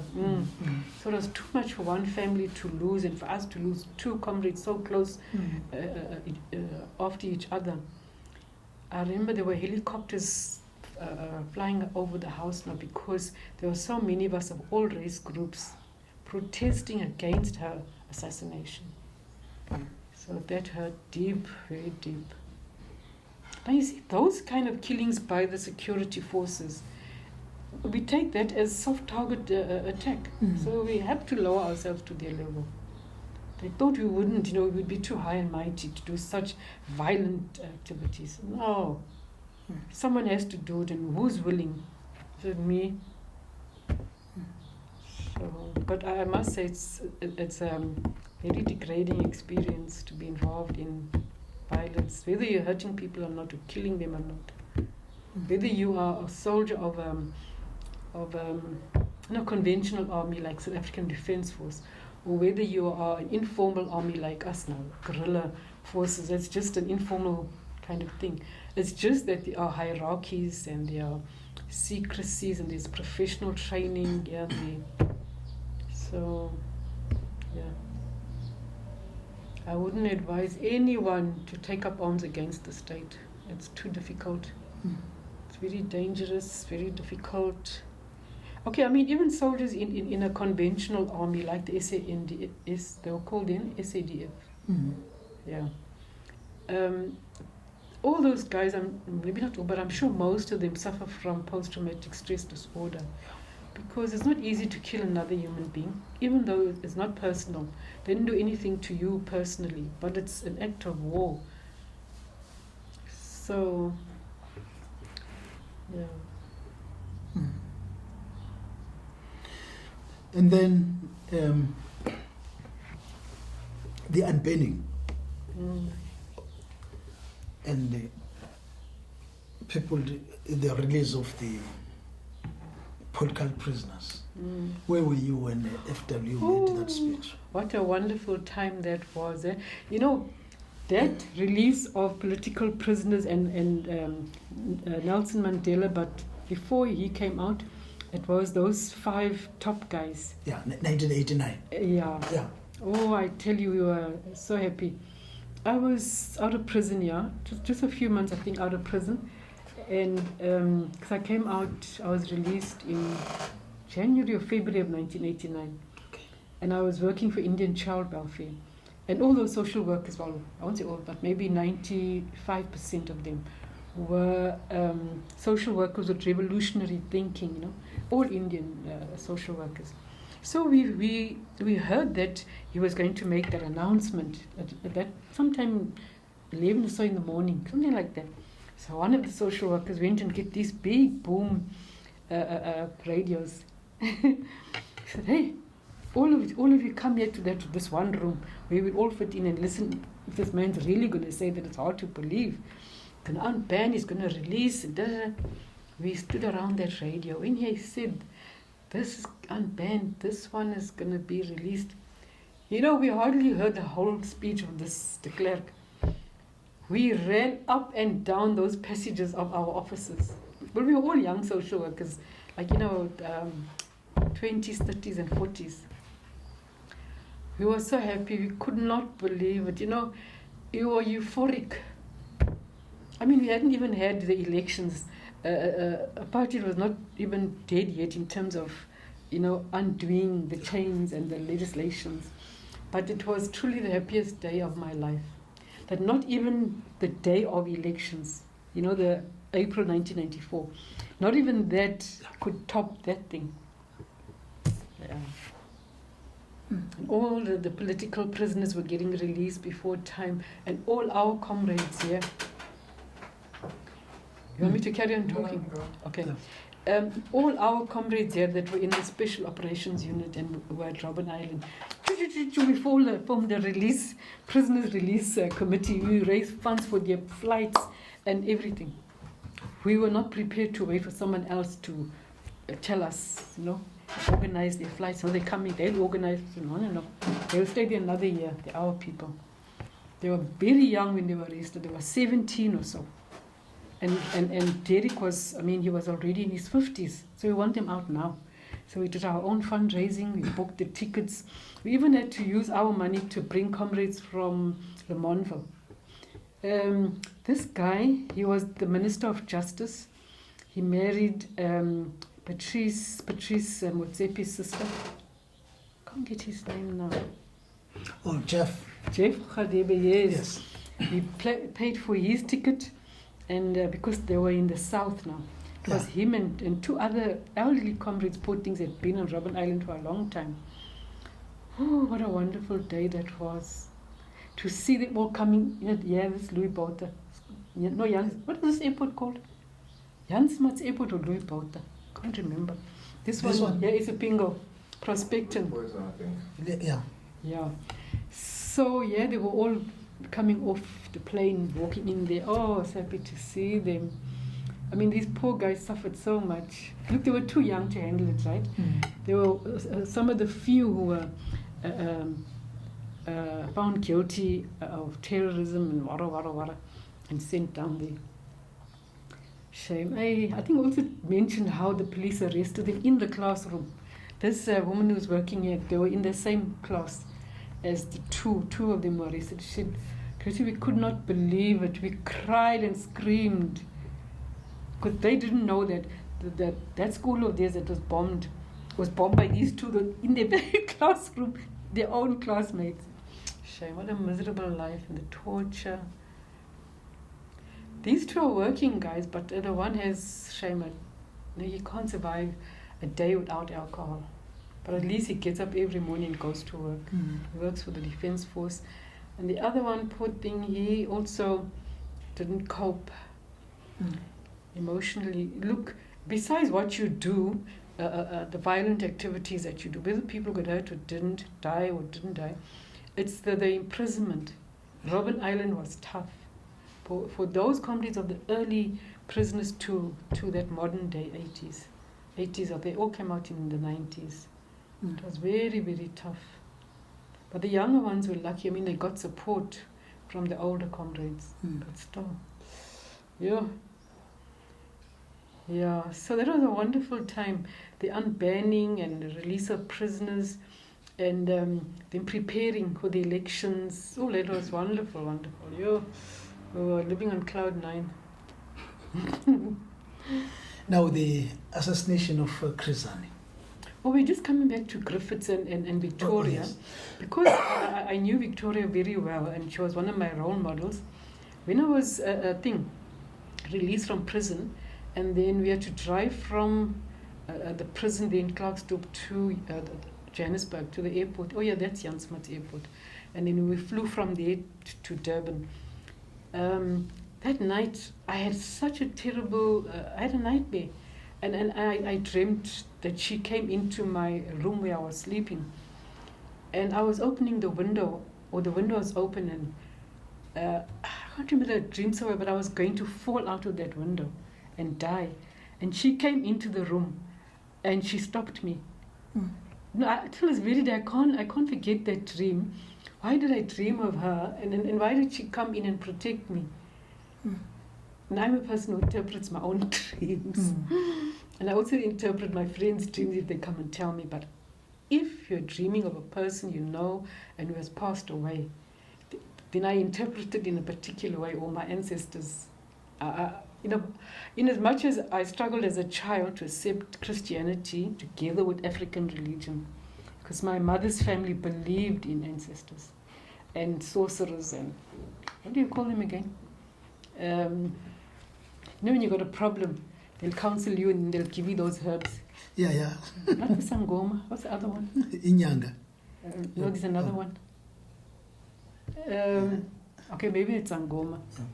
Yeah, so they would consult with them, mostly guys from here, KwaMashu, Mlazi and Lamontville. So, yeah, I struggled. Why must I believe in my ancestors that they will protect me, but Jesus is protecting me? As a child, I couldn't understand now, why must it be meshed together? But as I grew old, and especially when I was in prison, I realized I need more than Christianity. I need my ancestors. So especially my mother's mother and my father's mother. For some reason, those two women became very important. And so when I dreamed of Victoria till this very day, I asked myself, why did Victoria come in and protect me? I don't know. It's just a very important question for me. But obviously I can't answer it. But it did make me cautious that I shouldn't believe that because I'm released from prison and I serve time that people have forgiven me. I should be careful not to trust everybody. Maybe there are still some who feel I should have gone to death row and I should have hung by my neck till I died. Unfortunately, that's not what the court decided. I didn't influence the court because I didn't testify. So, I don't know. But I prepared myself for death. Once those guys stopped torturing me and all that, I prayed every day in my cell and read the Bible from Genesis to Revelations, preparing myself for death. It wasn't easy, but like you have to let go of your car, your house, your education, your getting married and having children, to start letting go. Oh, it wasn't easy. Then Chrysanthi. Oh, You know, Chris Hani was very important for our special operations unit because there's only about 5 of those units in the country. And Gordon took instructions from this Muslim guy, Rashid. That was his alias name. I don't know what his proper name. Oh, his proper name is Abubakar, because when he testified here with us at the old Durban Christian Center, you know, we had the amnesty hearings. Yes, yes. That was in October 1999, I think. Yeah. Then the entire unit, consisting of guys from Laudium, then Pretoria, and that Shoshangove Township, and then us here, and then Edendale Township. So it was a merry mix. And what was I going to say about this guy? Oh yes, the Special Operations Unit. I can't remember what is my train of thought. That's the problem. Oh yes, with this guy. Yeah, so this Special Operations Unit with all these different race groups, all men, I'm the only woman there. Then my sister Janet, of course, became involved, so us two were only 2 women there. But we were answering, but Gordon now to Abubakar to Chris, and Chris to, what's that white man now? Joslov. Yes. So you see their thinking and their reasonings and all their, and you know, they used to write about it, and we used to have talks when we were there now in the motel. Once the instructions are given, then this Abubakar would tell us the thinking of Chris Hani and Joe Slobo. So when he died, it was totally unnecessary. I think it's still hard for us to believe that these 2 white, what do you call this? Not fanatics. What do you call this now? People who are trying to hold on to this white power that they've got. Say it again? You know, to the point of being madness, crazy. Like lunatics. Yeah. But There's a political context word for it. Okay, but let's take it political lunatics. I mean, at that time of the country's revolution, let's say, when it's in full swing, then you'd think, no, the revolution was sort of unbungling itself, put it rather that way. You come at a tail end and you want to kill someone so critical. What are you trying to achieve? Because there are so many of them. You can kill him, you can kill Joe Slobo, you can kill whoever. But there are so many people who will continue the struggle. It will not end. So I think the what do you call it? The possibility that some of our comrades wanted him dead, for the simple reason that he was, what you said, diehard. Yeah. But it's fine. I mean, you can have people who still feel that the violent struggle must continue because the forces of apartheid don't really want to let go. They are letting go, but you know, slowly, and we don't want it slowly. The more slow it is, the more of our children are going to die. So I think, I mean, I can't get the word for it now, man. You know, where you're saying that this possibility exists. I think it does exist. They were impatient with him. I mean, they could have won him over eventually. They didn't have to kill him. So that doesn't make sense. But then those 2 white men are very silly. Why couldn't they testify and say, yes, we were influenced, or yes, we were paid to do it? So, but anyway, nothing we can do about it. But he is a great loss. He was the kind of person who may have believed in the violent overthrow of government, together with economic sanctions and all the other political activities. But because he was more towards the violent side of it, he would probably eventually have, how could I put it, excuse me, let go of the violent side, let go of sanctions, because we don't need that anymore. So, I don't know, it's very sad and painful. And then what is, now when you reflect, your take about those talks, whatever? The CODESA ones or the 1984? No, especially these CODESA ones. Oh, no, I think it was critical to have them. Look, we were able to avoid a violent revolution. We went mad now, really mad. And we're just killing white people. Because, I mean, we really saw them as the enemy. The enemy not just for us to have food to eat and clothes, not even basic needs, but They were our enemy, even in terms of, our psyche, or killing children. All really gets to me. Like, one of the things which spurred me on to join the armed struggle was where this riot policeman, he shot those 2 12-year-old girls in Uitenhage. They were throwing stones, like with all other people there, at the police. And then he spotted these 2 10-year-olds. So when they saw he was coming for them, they ran away. But he chases after them, they hide behind a tree, he shoots them at close range. Why would you kill someone just for throwing stones? You've got a bulletproof vest, you've got a helmet. So that kind of brutality, it affects you. And you feel, I can lower myself to your level. I can meet you on your level. So those KwaZulu talks helped us to avoid an intensifying violent revolution. So I was happy that those talks were going on. Yes, they were very difficult talks, and yes, they were having behind the scenes caucusing. Like, let's say the ANC would caucus with the National Party on certain things, and the National Party would go and caucus with IFP on certain things. That had to happen. It didn't mean they were being treacherous to each other, or, you see. So I'm happy that we had those talks. You know what Julius Malema does, where he degrades all that. Who cares what that little bugger thinks? Because, when he was the president of the Youth League, the national president, what was he doing? He was giving away tenders in exchange for money. He was drinking expensive alcohol in Sandton, where he lived.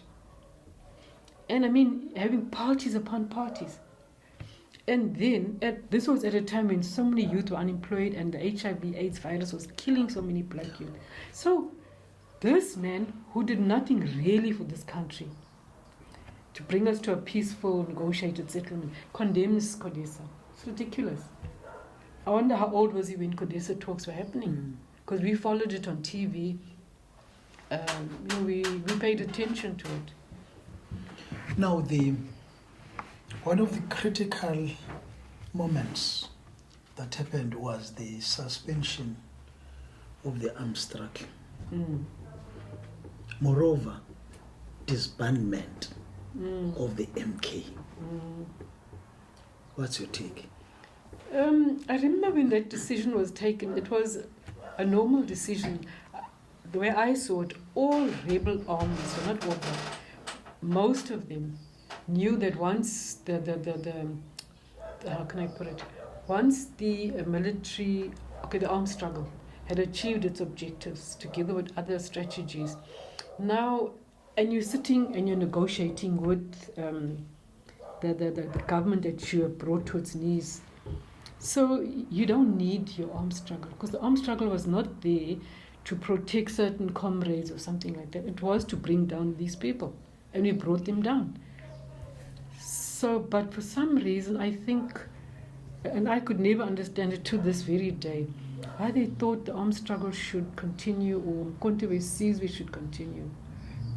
But look, what was established by those who resisted the total unbanning, or it may have been unbanned on paper, but in spirit, they continue to be in controversies with. And then the other two, Apla and, what's the other one? Zanla, yeah. They then, the ANC eventually agreed to have the, controversies, how is it now? MK Associate, they formed into an association. Yeah, military. Yeah, military. MKMVA. Yes, it's like the Youth League and the Women's League. So it operated like that, which was fine. And then because now all soldiers, whether they were from the liberation armies or from the normal army, the defense force, and the Ciskei army and the Transkei army, they were all then brought together into one, what is it called now? South African Military Veterans Association. That was only to deal with their housing needs, their pension, free medical services, and so on. So there was this good intention to help all the military veterans, regardless of which political party or whatever you belong to. It's just that we couldn't get people to take military veterans seriously. And the guys who were the leaders of these structures, they were so, what shall I say? They had top jobs, so they were not sensitive anymore to those who were uneducated fighters. Then they hated the Ciskai soldiers, they hated the, you know. So for me, it was a struggle to get comrades here to understand we are fighting for all military veterans, to get all what they're entitled to. So the law was changed for them to benefit. The problem really was that useless treasury, National Treasury, who gave such a small budget for all those needs to be met, all those guys who we knew were military veterans. So... But by the look of things, it's as if the guerrillas did not get as much as those that were in the South African Defence Force. You mean in terms of like a pension and all that? Like a pension and being looked after.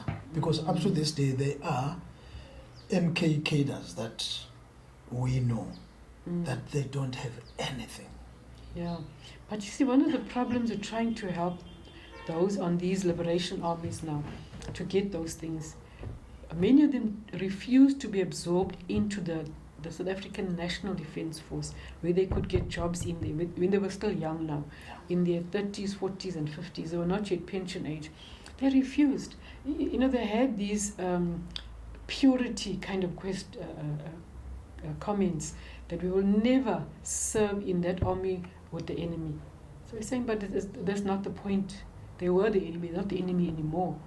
So with the result, they refused to apply for anything in writing. They just wanted to be given the benefits. They refused to be part of the administration of your pension, your whatever. Those of us that cooperated, we get our pension, and it's a huge amount now. And you know, the funny thing, I was telling Eric, we were getting only 3,500 to 4,500 a month. Just during that era of the July 21 riots, it was so easy to get MK to come and assist Dudu Zani and all those Nkandla Tea Party people. MK was going in full force to support them. And then our pension in that same month of July, the end of that month, it suddenly increased from 3,500 to 4,500 to 7,500. Just like that. I said, how can you have such a big increase? Every year we get an increase, but it's like a few hundred rand. Yes. Look now, it's like what, 3,000 extra. It was if they were trying to buy some of us, those of us that were genuine Liberation Army guys who cooperated with the administration process and the verification that yes, you really were. But that's the problem with this system. There are so many people who were never ever military veterans. They never left the country, never went for training, never fought in the country. When you ask some of them, okay, what did you do? No, I was a marshal. You know, the marshals at the rallies. No, but that does not constitute a thing, a military veteran. The definition excludes you. Well, if I don't get, no one else will get. So they block the others who are genuinely now, these old men now, who served on Robben Island, who served here. I used to run meetings with those guys, all these liberation armies, the leadership. It was so difficult. Difficult to work with, the younger ones. I'm talking about those in their 40s now. Yeah. The older ones were the regional leaders of these associations, far more reasonable. So they are their own worst enemy. And it's given me a hard time. Especially, I think it's the Apla guys. When there was a change of... Because you see, to be a member of MKMVA or to be a member of the South African Military what Association, it's only for 5 years. You get elected onto those structures. So when there was a change of leadership, the ones that came in were worse than that older generation. They used to threaten me in meetings. I used to get mad at them and say, I'm sorry. You'll do as I say. You cannot get that. You're not entitled to. You know the law. I've trained you how many times in it. We'll remove you from your job. I said, fine. But you will not terrorize us into getting what you want. And it's only a handful of you. The majority are cooperating. We are taking them through the processes. They're going to get their homes. They're going to get their pensions. And you coming to mess it up. Let me see. That was painful. Stressful. Here in Wentworth, do you meet?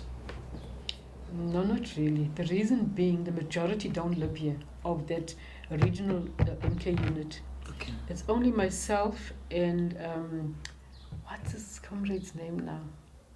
Oh, I can't get his name. But him and I were the only ones who would come together and talk. Oh, and Malcolm Matthew. So the three of us would meet, but only to deal with, maybe try to get a government tender, or try to help each other with documents, register as a business, like that. But I could only help them when I returned home, because I couldn't get jobs here, neither from this ANC government or from the private sector. So for many years, I was working in other provinces. But when I came back home in 2013, then I hooked up with these two comrades, trying to help them now to get their lives on track economically. And of course counsel them, because the one had a drinking problem, the other one was steeped in depression. Then when you came back in 2013, what did you do? Where were you employed? When I came out of prison, I was working with this Durban Indian Child Welfare, working mostly in Durban, and then in 1995 I was recruited to go and work in the Northern Cape, which is predominantly coloured, and they were looking for a coloured female who was politically reliable, or member of the association, the ANC's structure, and understood those policies, because it was mostly men, black men and coloured men, who were running the different government departments. So they needed at least one woman. So that's how I got there. So you went there to work as what? As the head of department for social development. It was called social welfare then. But I had to apply for it, I had to be interviewed and compete with other people who had master's degrees, but they were clueless about the current government's new approach. They were still hooked on the old systems. And they had never managed even an NGO. So I got the job.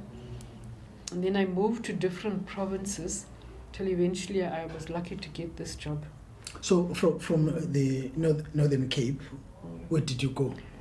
From the Northern Cape, I first came back home, and then I went back to work there. I worked in the Premier's office then, and To Petro?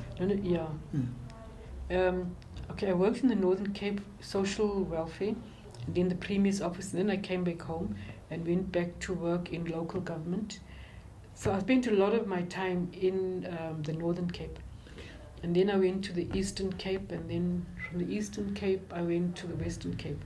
Now, why I had to move from Kimberley when I came back, now I was then in Northern Cape, then I went to the Eastern Cape, then came back to Northern Cape. But I had to get out of there very fast. And then I was offered a job in the Western Cape, the fisheries branch.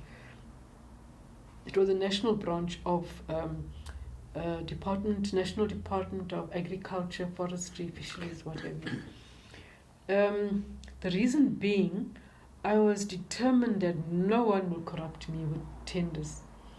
The unions made my life a living hell. Now, you can't believe that a revolutionary union, excuse me, like Nihao, can get rid of HODs, push them out, frustrate them, make their lives hell, if he or she refuses to give a tender to this comrade, that comrade, that comrade.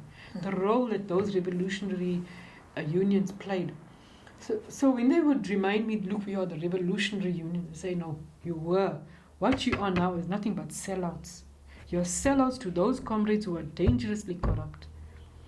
I mean, the provincial secretary of KwaZulu in that province, he did everything he could to get me out of my job, including getting some of the staff to come and to pull me out of my office.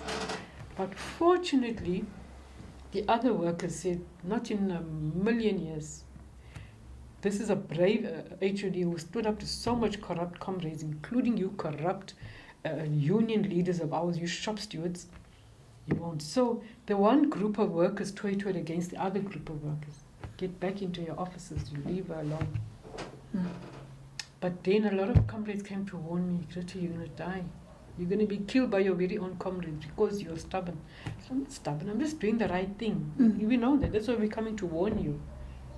So then another comrade of mine managed to get me into the Western Cape. She was the national minister of that thing, that agriculture, what. She says, look here, you have to go. It's either you go home back to Durban or you go and work there. It wasn't good. So I learned there's no holy cows, as President Jacob Zuma said when he was still president. There's no holy cows. Anything can be put on the table and discussed. Like the role played by the unions in not deliberately destabilizing, but from pure greed, they were crippling the, how can I say, the revolutionary change, where everyone must get something, all schools built, all clinics built, That's what we wanted. So those guys were disgusting. So I learned these, the guy who was the president of COSATU, he's from KZN. Before that useless woman took over as the president of COSATU. It was Dumo. It's Dumo, Yeah. I mean, he was such a wonderful guy. No one could have expected that he would become what you would say a yabas. Now, not to white people, but to those corrupt leadership that's in the ANC. So, and of course, this woman is disgusting. Yeah. When she opens her mouth, I take my remote, I silence her because I know she's going to talk rubbish. I can't believe her. Then 2013, you moved back. Yeah. So that too was very difficult because I came in as I think I was only the second colored to occupy a top position like that. Superintendent General, Head of Department. The other one was that guy at Economic Development. Oh, yeah. And people made my life a living hell. Just because my last job was in the Western Cape. So they took it that I'm a colored from the Western Cape. I'm that category of coloreds who think they are white people. And that's not true. Those poor coloreds are poor, very poor. And some of them made me feel like I'm an alien. I fell out of the sky. I have no right to be here. And I think it's because I was blocking a lot of tenders and a lot of, how can I say, white men are the biggest problem, at least here in KZN, in terms of tenders that they don't easily get. They have to get that subcontracting, or if they do get it, they have to sell shareholding, of, I think it's at least 33% to a black person. So when the profits come, they have to give them something for nothing. So I took a tough position on a lot of things. But you must remember in HUD, especially in this province, you only have administrative power. The MECs here are very powerful. And you dare do anything to weaken their power. They will just exclude you. Bring your junior officials, give them instructions. And they go and corrupt a program which was already organized along professional lines and without corruption. Made it difficult to corrupt the program. So that was very difficult. So when they gave me my letter to say, your 5 years will be ending in 4 years' time, your contract will not be extended, bye-bye and enjoy us, good luck, like. So I thought, now why leave me for 5 years? Why didn't throw me out after 2 years then? Now, with your experience now in government, and your experience prior 94, where did we go wrong? We went wrong, I would say, from the second term of Jacob Zuma. He came in after, the late Nelson Mandela and Thabo Mbeki were autocratic when it came to the government side.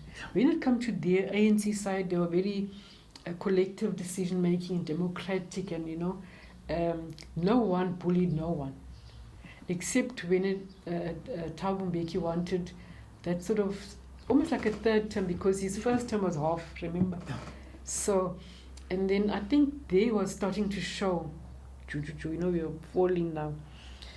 But otherwise, under those two men's leadership, with autocratic decision-making, Because, I mean, in any government in the world, you have to be bureaucratic because Definitely. you're dealing with millions of people, you're dealing with billions of rands.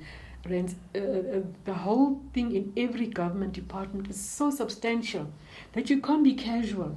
It has to be that tightening all along the way until it goes through, it's finished, beautiful, done. Next project like that. It just has to be like that. You can't get a pension and yet you're not at 16, you're not fill the forms in. Or you are 65 but you don't have an ID. How can you not have an ID in this modern day? Go to Home Affairs, go out and not getting it. So I think it was in that second term of his, because I don't know, but there was just something that, you see, it's his personality, man, honestly. He took us from these two autocratic leaders to a democratic, which was, we were happy because those two were quite tough on us. But I don't know how he slipped into this casual thing. I wish I knew. Besides the fact that his son introduced these three rotten brothers. The what's his name again? These Indian... the Gupta brothers. Gupta brothers, yeah. But I think he was slipping even before that. You see, even cadre deployment was introduced during Thabo Mbeki's time. And the only reason why it was implemented is because we still had a lot of previous government employees who were still there, didn't take the package. All races, white, black, coloured, and Indian, who... how can I put it? They didn't want to speed up things. They didn't want to make sure that more money went into black townships because they suffered the most. They didn't want to understand that.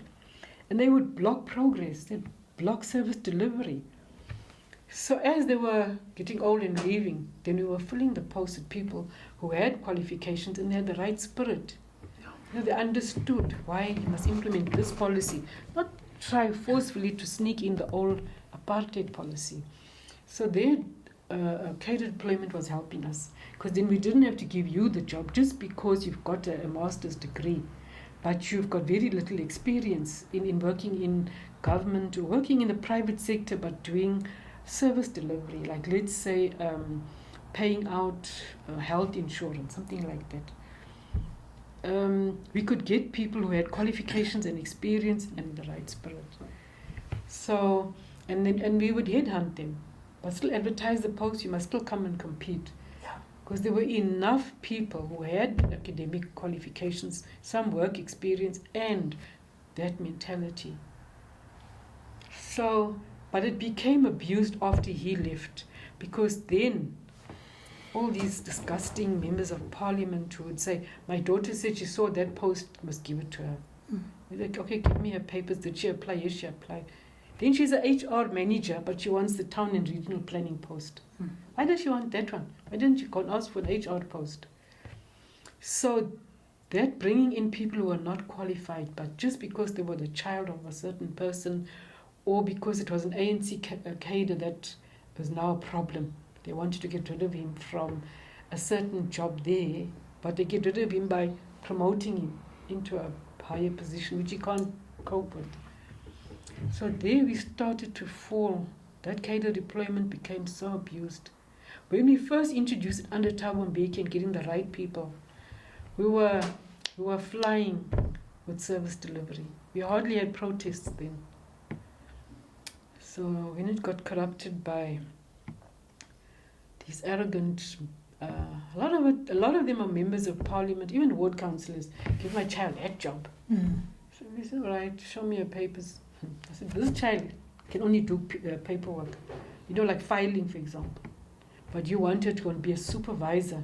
She's never done the work. How will she supervise? Then they become forceful and threaten you. Think to yourself, this country is now being run by criminals. Just because they got the position of a ward councillor or a member of the mayoral committees. Oh yes, that guy. Remember, I couldn't remember this guy's name, Nigel Gumede. Yeah. Excuse me, who was the head of human settlements and infrastructure here in the city for 15 years, for 3 terms. That man was a disgusting racist. And, he was it's like he really believed he had the power to influence all the tenders, who must get what. I mean... So how do we correct this?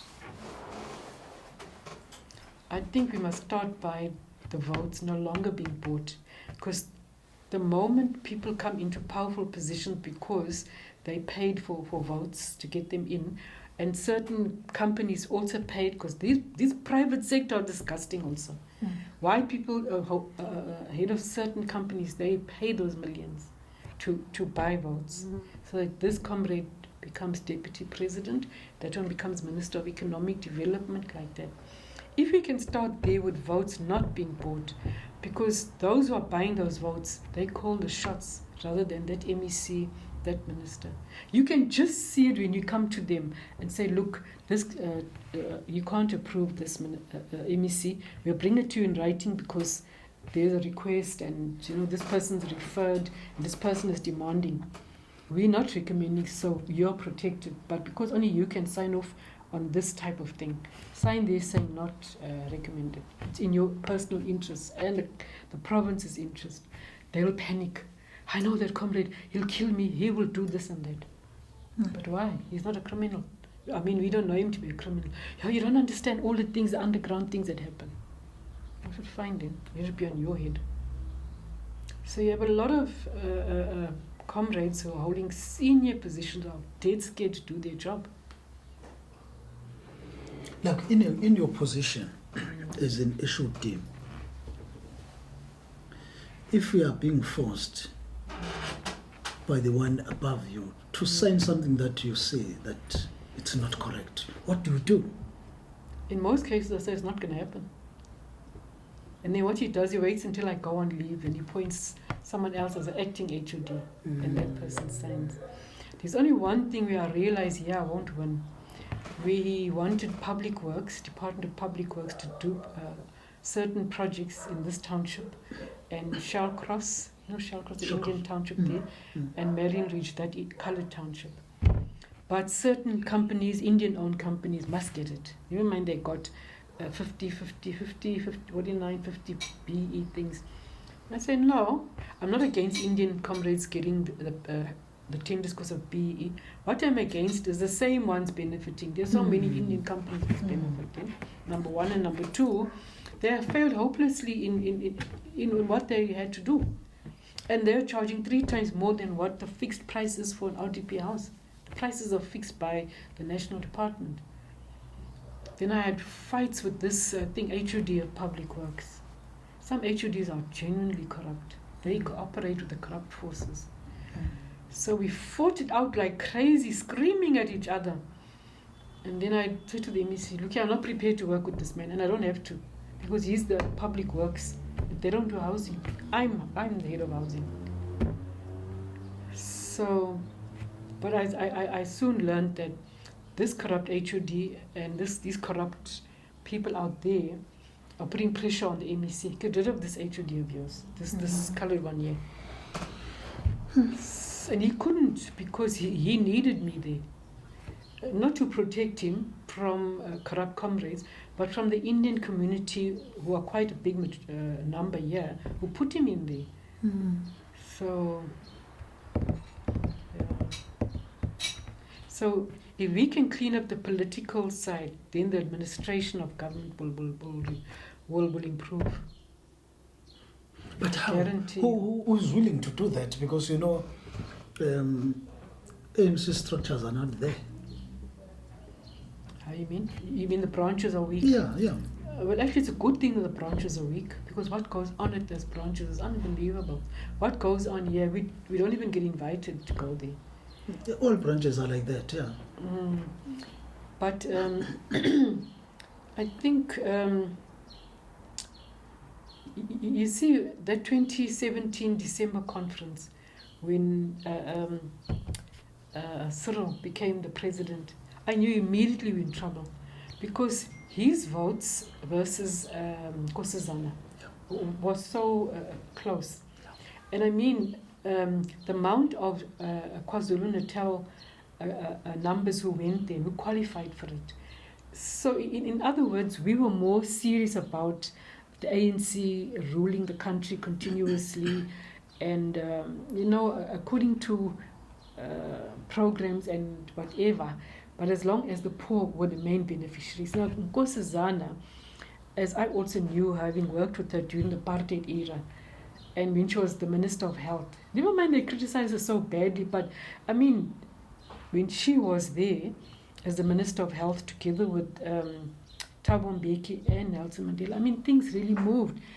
But the media really killed her on small things, like this one of, it was the early days of HIV and AIDS, where she believed in prevention. Well, they're all supposed to believe that prevention is better than cure. And there was no cure for HIV and AIDS, so therefore you had to intensify public education. Now, just because she spent quite a lot of money on some musical things. Sort of thing. Yes. And that guy, what's his name, who wrote that thing? Mbongeni. Yes, him. I mean, he was very good at messages coming through music and dancing. Because it's hard to educate the main victims of HIV and AIDS who are between, let's say, the ages of 14 to maybe 35, even up to 40. So, and she fought back, poor thing, but she lost that battle. And then that useless one came, the one that had liver disease. I shouldn't say that. Okay, beetroot and all those things, it can strengthen your immune system, but that HIV was powerful, a very powerful virus. So she was stupid to say that this is the cure. And those antiretrovirals were so expensive. And Thabo Mbeki was correct to say, we cannot buy billions of rands worth of these antiretrovirals to treat people.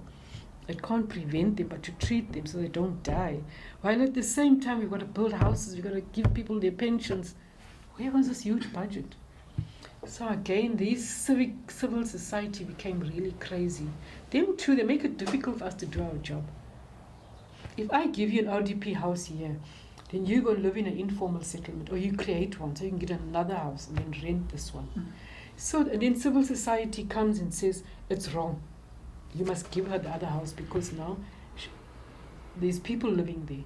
They come with these stupid things, man, and principles which cannot be applied. So they make it difficult for us to do our jobs in a very tough way. Here's your house, go back to your house. It's not like you got a job here. Go back to your house and then dismantle the whole informal settlement when you discover the majority of them have homes or they don't qualify for an RDP because they're in that gap income. So we take a tough line. There comes all the civil society NGOs. Some of them are funded by other countries. So there too your job is made difficult. Now let us look at the TRC. What do you think? It was good for people to come forward and say what happened to them. Like the Craddock Fortune, that's a powerfully sad one. And so it's so easy to solve it. Just pay the reparation to the family. And I mean, there was reparation, but it was like only 25,000, like across the board. And yet you suffered maybe more than that one. So the TRC was good for that, I think, to expose the brutality of the security forces. And to hear these guys who came forward and testified, yes, I did torture so-and-so in this way. And yes, we did burn these comrades alive. Yes, we did bury these people in not unmarked graves. So I think it was good for the country to have that, what they say, catharsis. You rather forgive. Okay, you'll never forget, but at least let's forgive now that we know the truth. And these people have come forward and they've apologized. So I think for that it was good. But now the big guns of the previous government did not come forward. For instance, you take, was that guy, the Minister of Defense? You know, those guys that did not come. Number two, the cutoff date to say from 1960 to 1994. So what happened previously? Yeah. Especially when, I know there was a special hearing for people who were ill-treated on the farms. Yeah. Not farm murders, but farm torture and farm exploitation by white farmers of black farmers, black farm workers, and the coloured farm workers there in those, in the Northern Cape and Western Cape, those wine farms. Yeah. They really exploited those people like they were animals. So at least that was done, and those, some of them, yes, apologized, but still no reparation was done. You know, that Minister of Defence, I remember he was supposed to go down for giving the instruction to his soldiers, mostly the black soldiers, to go and kill that family in KwaMakuta. In KwaMakuta, the Ntuli family. Oh, the Tuli. Yeah. And I remember they even killed the 18-month-old baby. Yeah. And everyone said, okay, so what risk was this child? Yeah. This child would never be able to identify you or testify against you. Yeah. So he was supposed to go down for that. And all these men said he gave the instruction. Yeah. Then some other comrades came and said, no, not really, misunderstanding, and only to find that same disgusting minister was involved in some pedophile things there in the Western Cape. Yes. That island. Yeah. Aye. And then after he dies, he still is a hero. Yeah. So I said to myself, one day we'll prove that we were right, and he will be stripped of all his wonderful powers and medals and what have you. You know how they get these wonderful funerals and they're still recognized. Yeah. Because even, you know, like Magnus Malan, even the likes of F.W. de Klerk, you remember, I think it was 94, where he approved, I think it was 94 or late 93, he approved an operation in Umtata, where they killed 5 kids. Oh. One were Pendulo twins. They were twins. They were babies, still toddlers or something. No, they were now teenagers. Oh. You know. So they saw these teenagers as a high risk. Yeah, because they thought that they were cadres. I think Apla cadres there. Oh. So they moved in and killed kids. So even himself and others, they did not come forward. Oh, because you see, he came forward to apologize on behalf of the whole white nation and what. Are you saying that he should also have at least come forward and answer just on that one? No, not on that one, because that one is just one out of many that we happen to know. Oh. There are so many that happened. Yes, I remember before he became the president, he was the head of the security committee. Yes, they had he some was. specials. Yeah. So he must have given a lot of instructions. Oh, he's dead. Because now we know, you know, with the TRC, they came in, those that came, they said, no, we didn't know about this. So anyone that will say it was like a grandstanding, it was for the international community, this TRC thing, and with Mandela and being praised, it's very difficult to condemn that person. But anyway. But a friend of mine who was a senior, an executive there in the National Intelligence Agency, you know, when we took over the country, we took over that section in particular, but it still had its own name of national intelligence, from BOSS to that, and then we changed it to SSA, State Security. He also said that one of the reasons why a lot of white, how can I say, political leaders were not exposed and stood trial, real trial, not even the hearings, amnesty hearings, and were sentenced because they knew too much information about ANC cadres and their spying and their things like that. And those guys knew too much on these guys. So there was that secret. That was only part of those CODESA and before CODESA and after CODESA, which I condemn, is where they secretly protected each other. Yeah, those secret deals.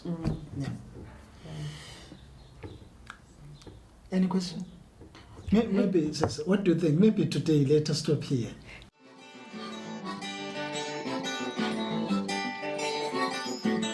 Iyolo mlando esiwakhayo kulo muzi. Thina iyolo mlando esiwakhayo kulo muzi. Sibambaneni webawethu wemaduku. Sugcineni amasiko ethu wemaduku. Sizishiyela misa. Aswagcineni amasiko ethu wemaduku. Thina swagcineni amasiko ethu wemaduku. Sizishiyela abantwana.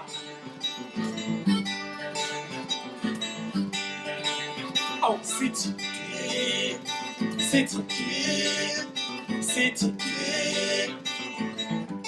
umsizima. Awu sithi